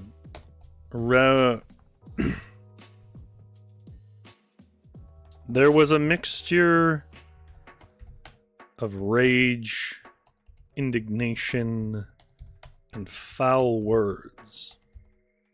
Wait. Rage, foul words, and stones thrown towards Hydra for having the arrogance to interrupt.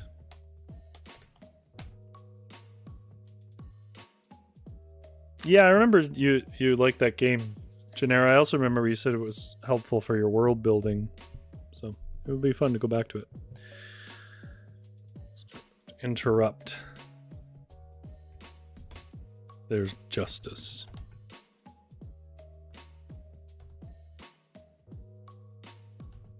However, when Hydra cast a shield of force to deflect,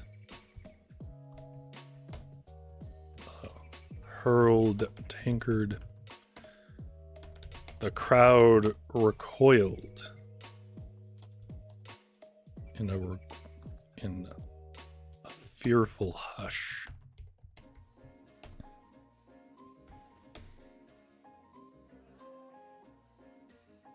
Yeah. They got nihilistic, and not even in like an interesting way.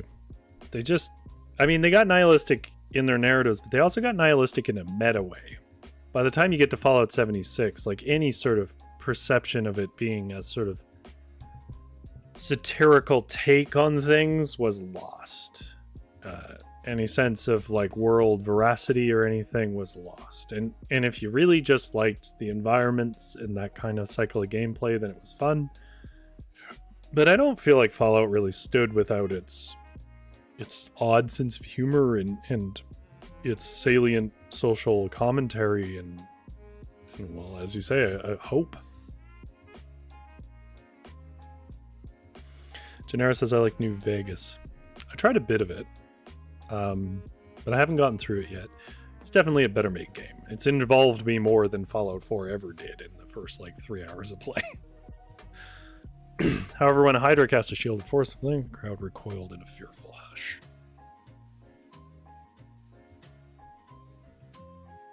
Hydra puffed his chest and let the moment sit with them. Then, in a commanding voice, he said,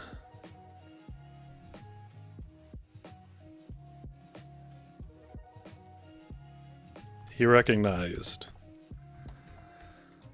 they were a superstitious folk. Paranoid of mages.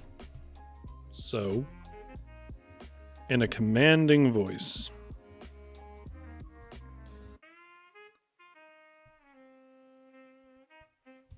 he crawled up onto the well, and in a commanding voice he said,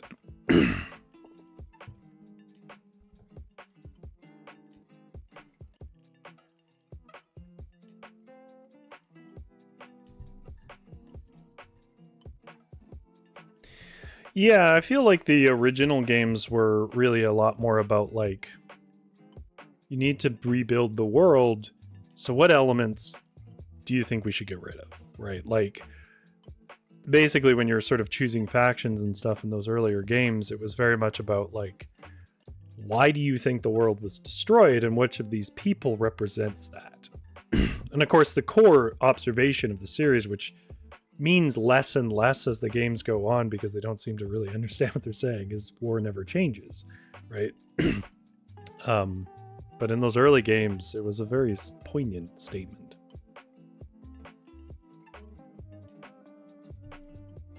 So he crawled up onto the well, said in a commanding voice, he said, I am... Tell me the sin of this poor fellow, or I shall turn you all to eels that will be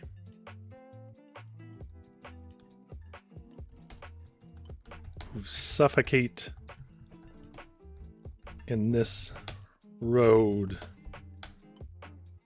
and are boiled for soup.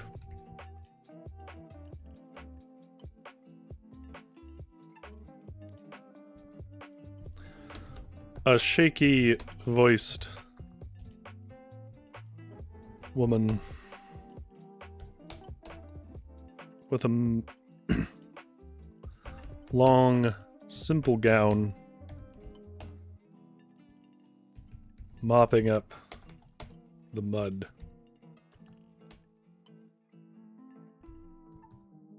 With its hem said,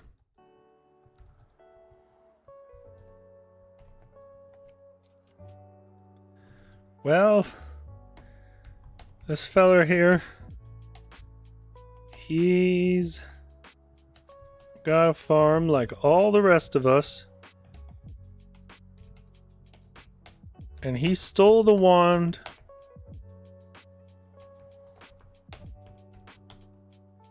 twice as much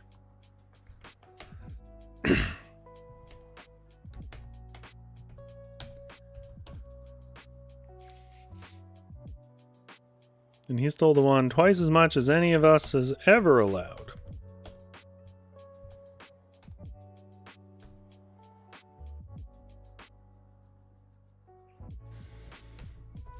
Now the damn thing is near broke, and we are getting weevils in our crops. I can't cast them out.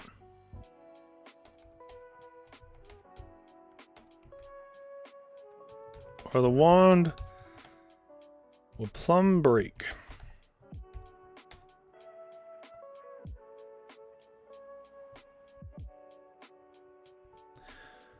At first, this made little sense to Hydra.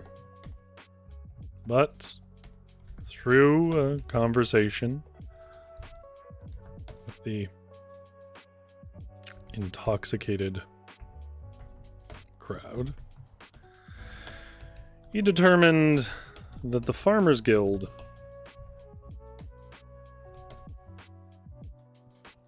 possessed a single wand that cast a spell to repel pestilence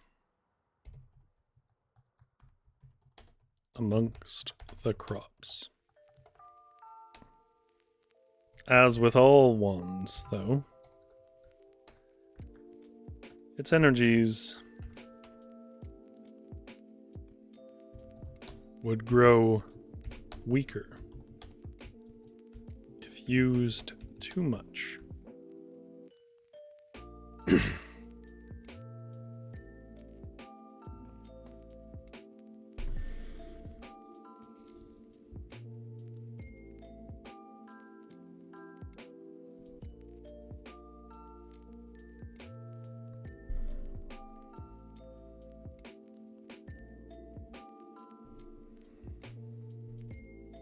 Thus, there was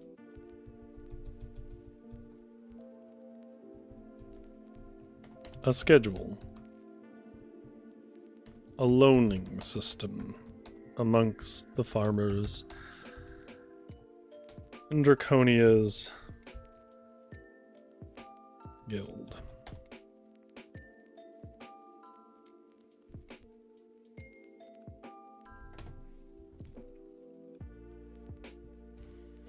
What's the name of the guy they're beating up?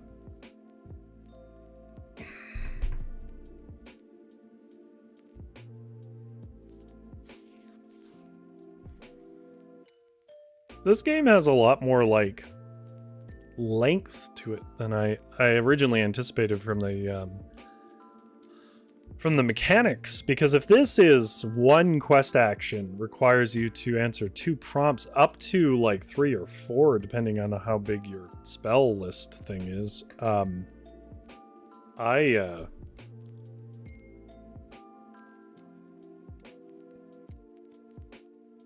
wow, yeah, that's not a short thing. Cordelius. Love it, Gemstore. What a great name.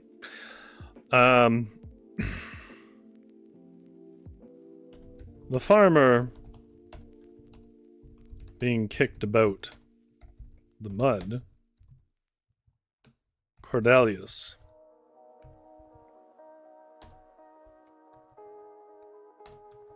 had used deceit and outright theft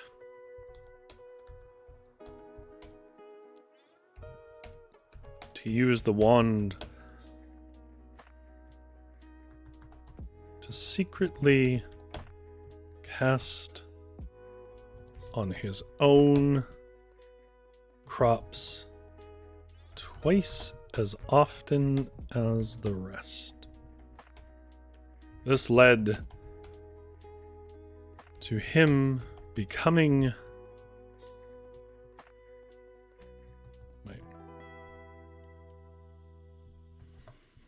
Why would you damn your brethren, Cordelius?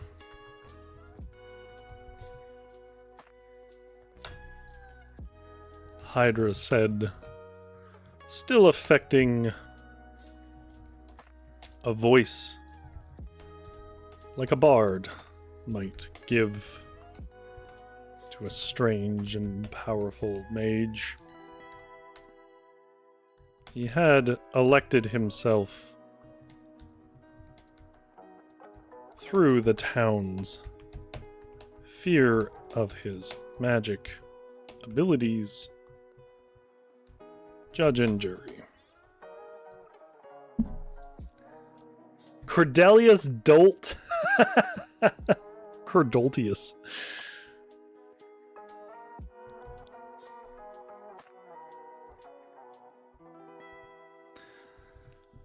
I have a new babe, sir.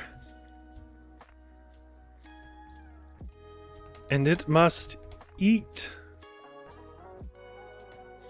Cordelius said, cowering in the mud.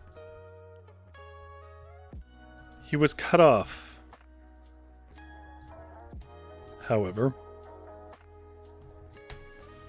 by the crowd who shouted that not only had he no children, he hadn't even a wife.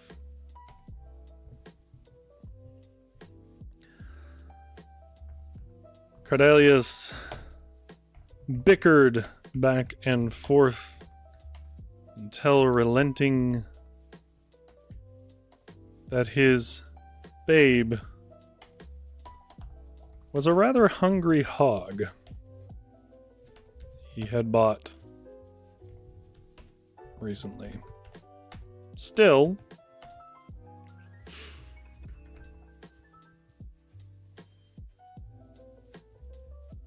though it was an ill purchase for a small farm, it hardly seemed the whole tale.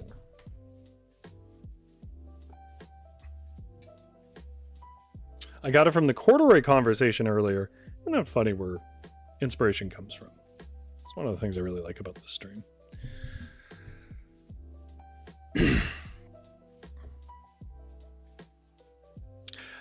Chat, I want Hydra to threaten Cordelius so that he tells the truth.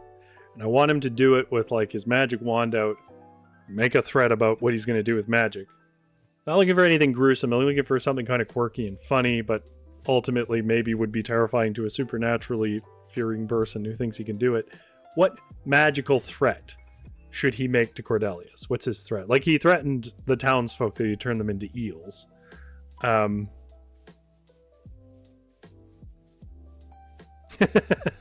Zombie Will says, how dare the crowd question the existence of his invisible wife and children? Such discrimination has me shaking my head in shame. What should be his threat? Best one I'll put in.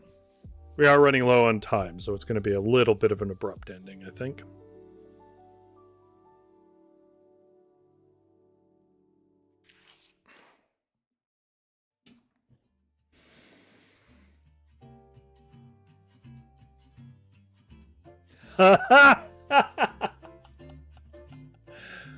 Oh, Jump Store, that is clever. I'm gonna give people a minute to put their own ones out, but that's the current front runner.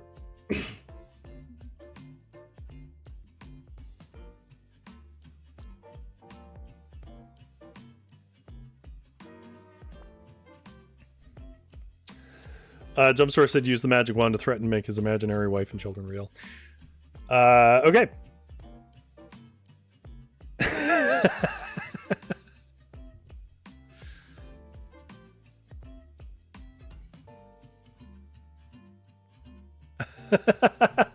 You guys have such good ideas. Okay, maybe I can find a way to work all of these in. Hydra pulled his wand, and there was a hushed.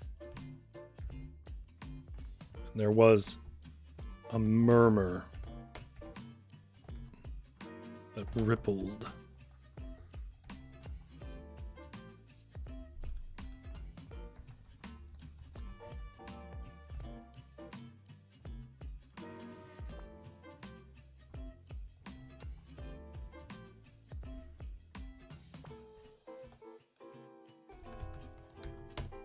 Through the crowd.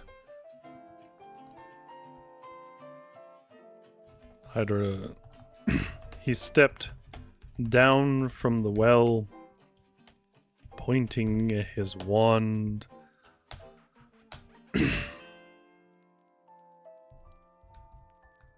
At Cordelius, curled in the mud. The folks around him spread away like wake from a bow.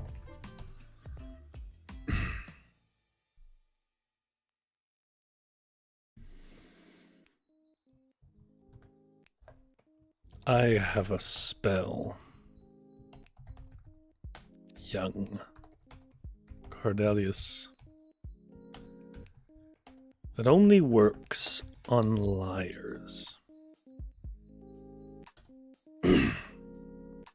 Hydra said, with a snarl.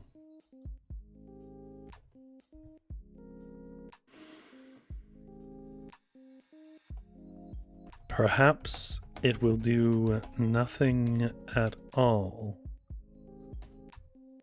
Perhaps it will make your wife and children as real as you claim. Or perhaps it will make you as real as them.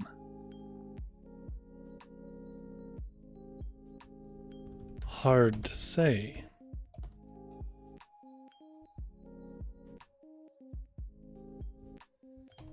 Let's find out.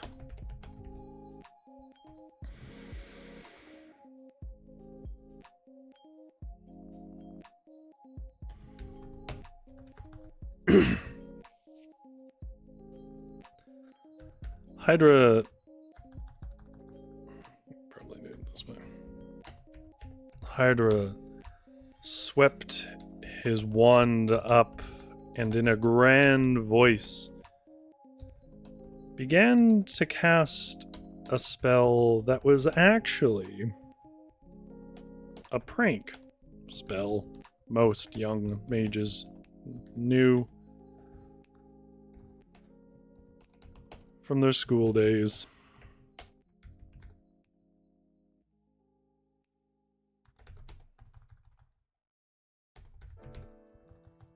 That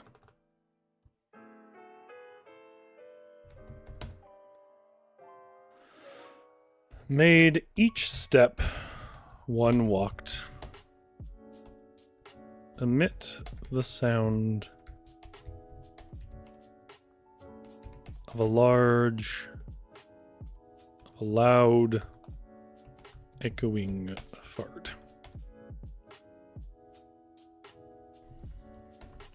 It was a spell Most new. Mages new from their school days.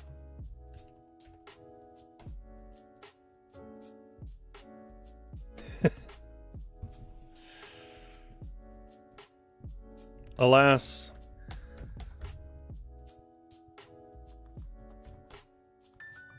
Hydra didn't get to finish casting it as Cordelius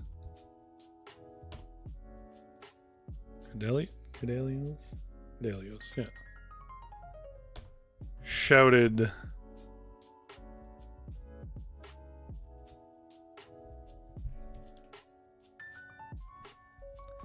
"No, wait! Alright! I'm in love with," what's the mayor's wife's name?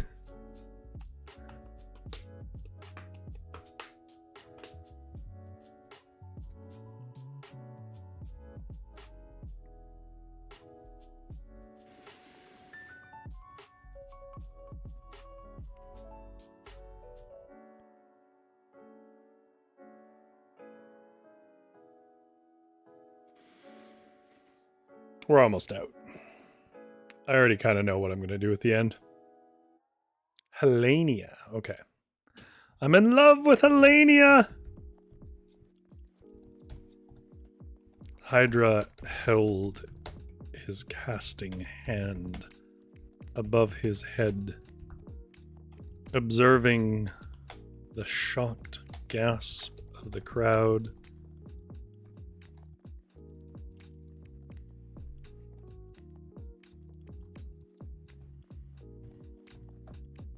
Yes, it's true.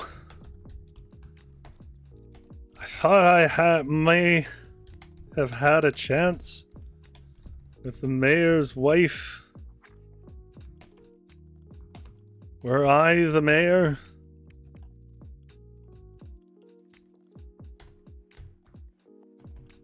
He said in a defeated tone.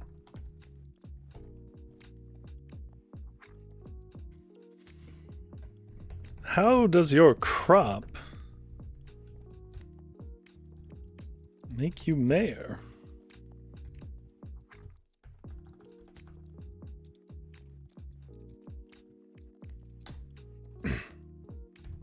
Hydra said with confusion, dropping his act a bit.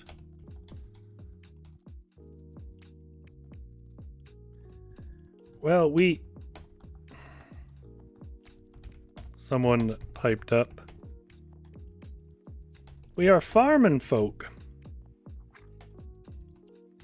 So those with the best skills each year lead us through the next.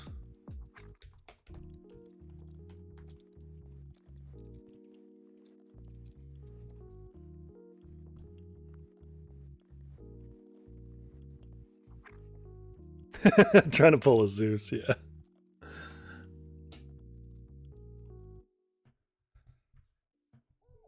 Do you believe the woman married her husband because he was mayor?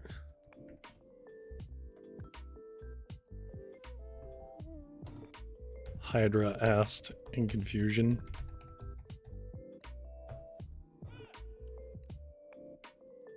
It couldn't hurt. My chances. Cordelius exclaimed.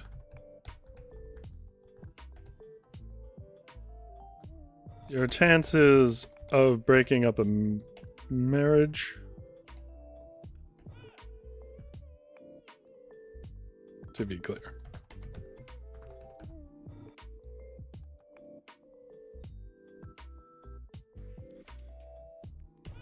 Hydra reasserted.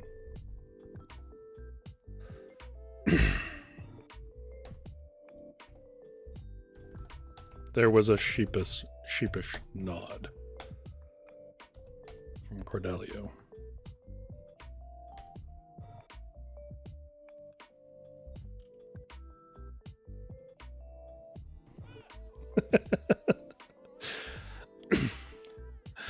Jumpstore says, it couldn't hurt my chance, bro. Spitting right now, not gonna lie.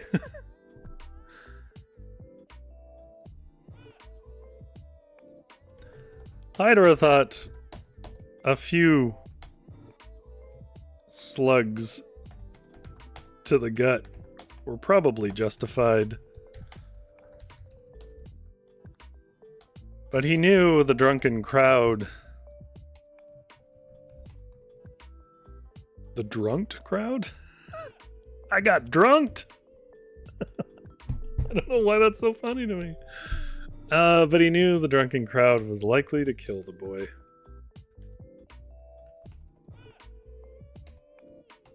So, as a self-appointed judge and jury, he said, the boy will house me tonight as I tire from my journey.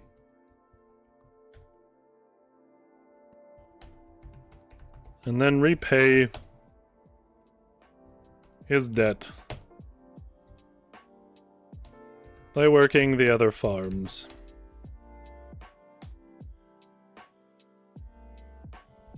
During the next 2 weeks.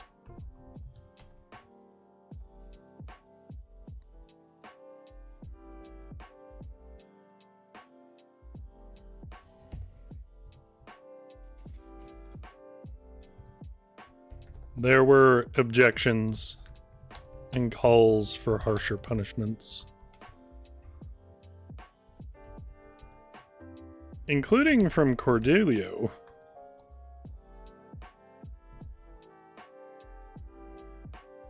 Yeah, that's true, Jumpstart. Zombie Wolf says lack of financial stability does have a tendency to increase the chance of divorce. True, yeah. It's like the main thing people argue about, right? Money.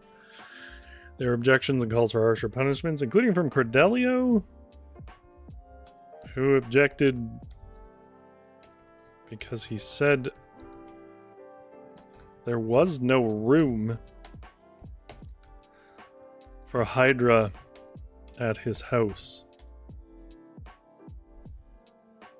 Oh, that's no problem, Hydra said. You can sleep with your babe in the barn. And so, Hydra had a restful night in a stolen bed. All right.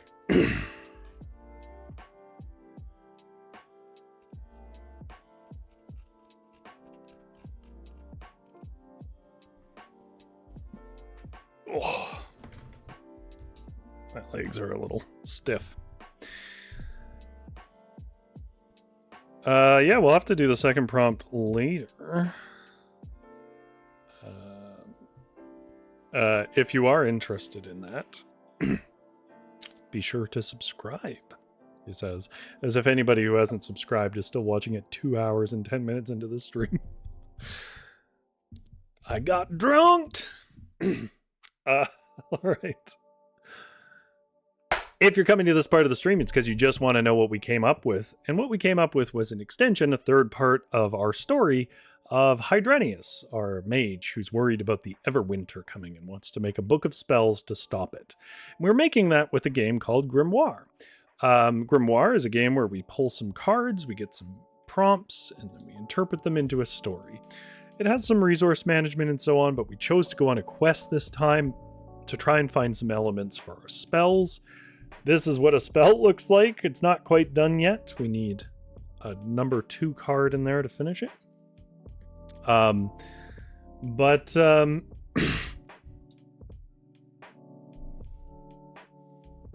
I'm going to read you the new section. If you want to hear the other 2 sections we already wrote, you can either watch the previous 2 episodes in the playlist for Grimoire, or you can go to the beginning of the stream because I did read them both then as well.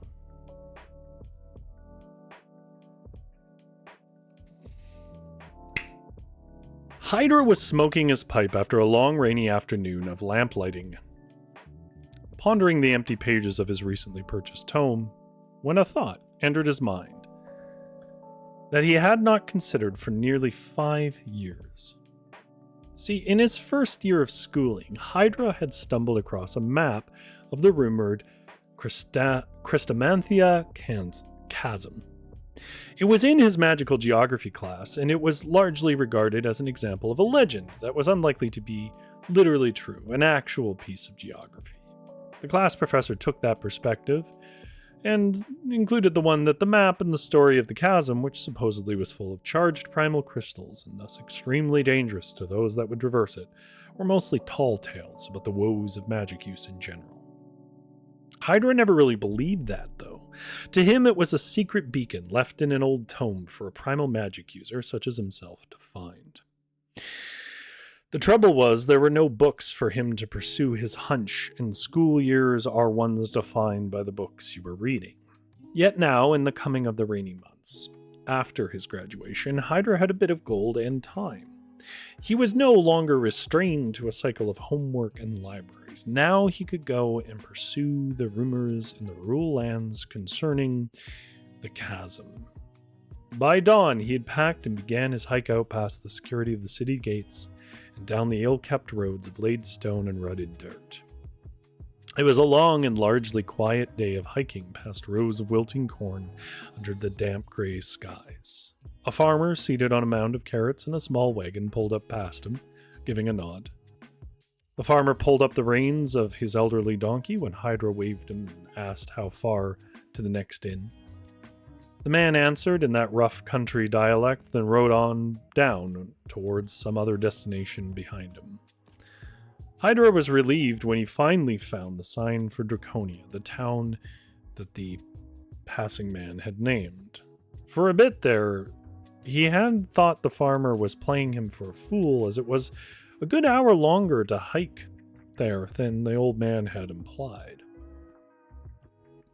Hydra was used to a long walk, however, from his lamplighting job, but what he wasn't used to, what he was unaccustomed to, rather, was the uneven surface of these half-ruined roads. His ankles were trying to fold and twist in their fatigue for much of the hike beyond midday, succeeding at that twice and prompting a tea break each time while Hydra cast minor chill on his injured limb. Hydra had to make such a stop up the hill from the cluster of thatch-roofed homes down in the town of Draconia. So close, yet so far.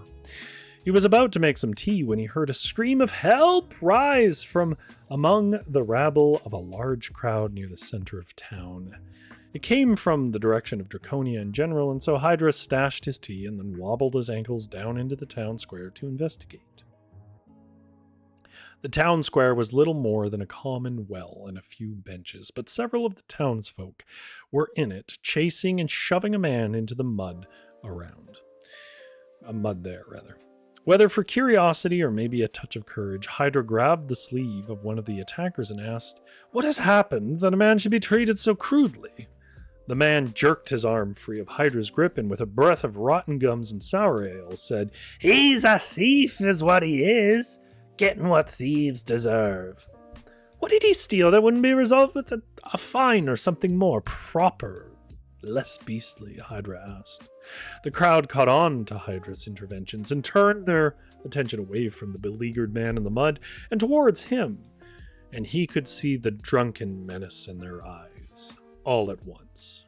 There was then a mixture of rage, foul words, and stones thrown towards Hydra for having the arrogance to interrupt their justice.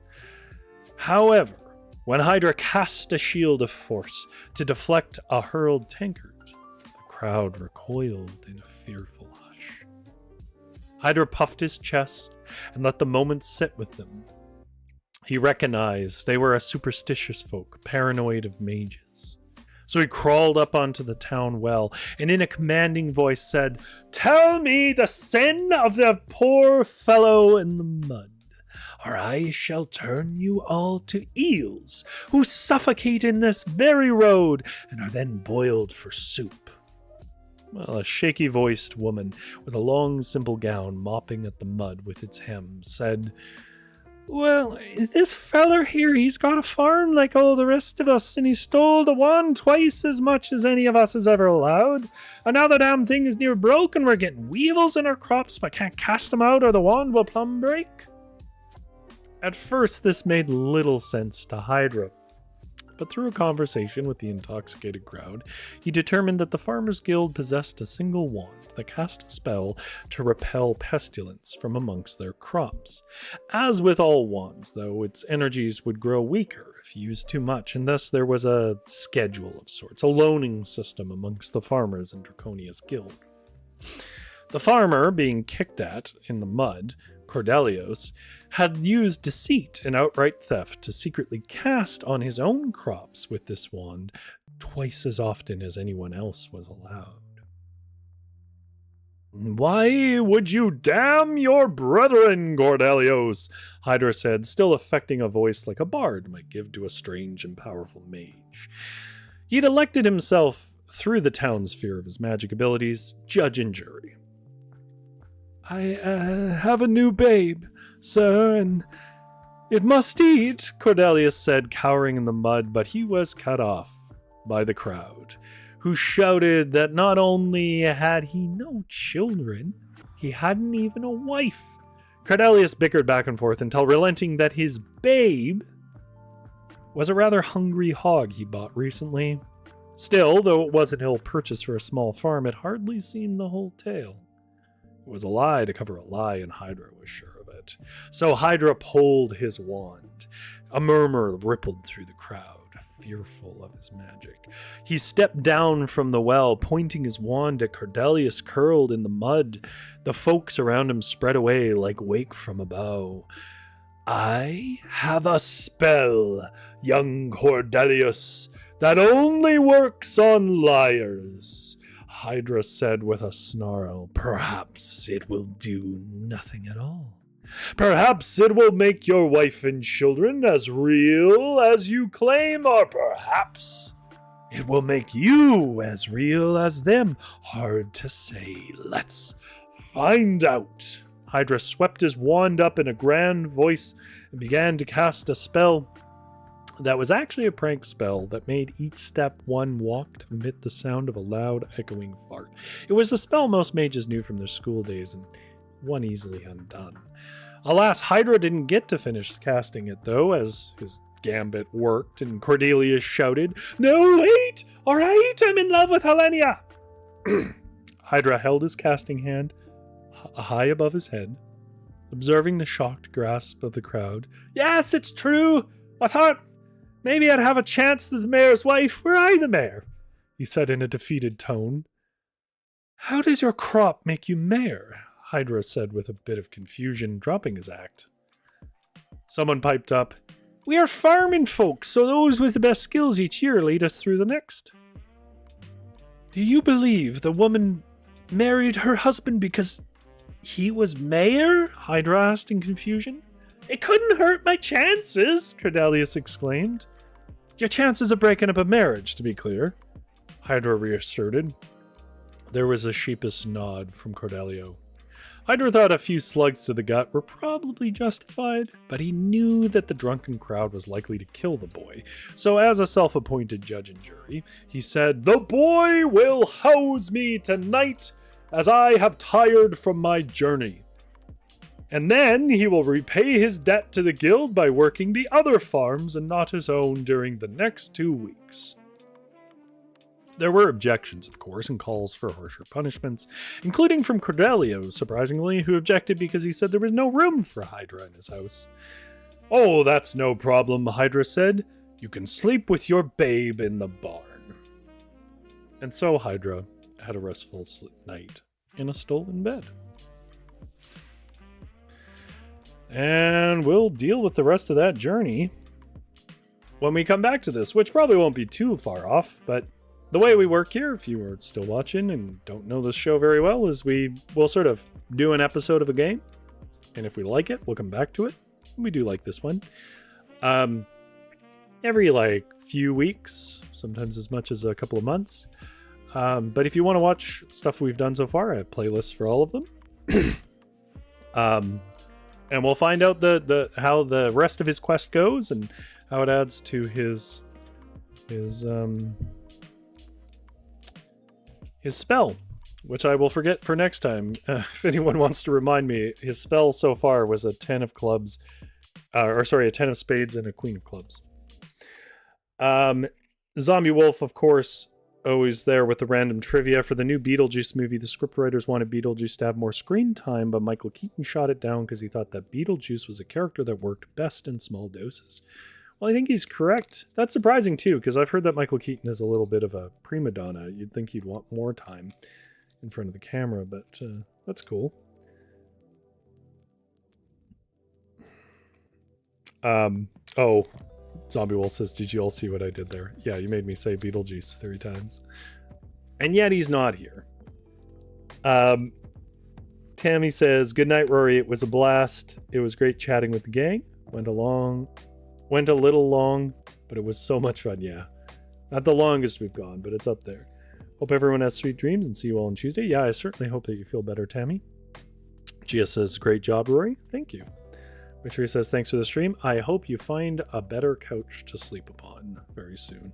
I am glad that you don't have to deal with toxic people as much, or at least that's the way it sounds. And I am sorry that you don't have your cats around. That is a genuine loss. Jumpstore says, Beetlejuice has been summoned. And Genera says, good night, has had a great time as always. Zombie Wolf says, don't spoil the fun, Rory. Well, I'm trying to have the fun. I'm trying to goad him into showing up because he seems fun. Yeah, I think I'll probably do... I mean, I can't promise anything because things can change, but this seemed to run pretty well, the stream, so I feel more confident. Let me check my stats here for a second and make sure that I have the room on my RAM and all that. Yeah, like I got 5 gigs of RAM left. It's certainly not going to run more than that. It's not leaning on the CPU as heavily as I thought it was. I wonder if my other one was just a worse CPU.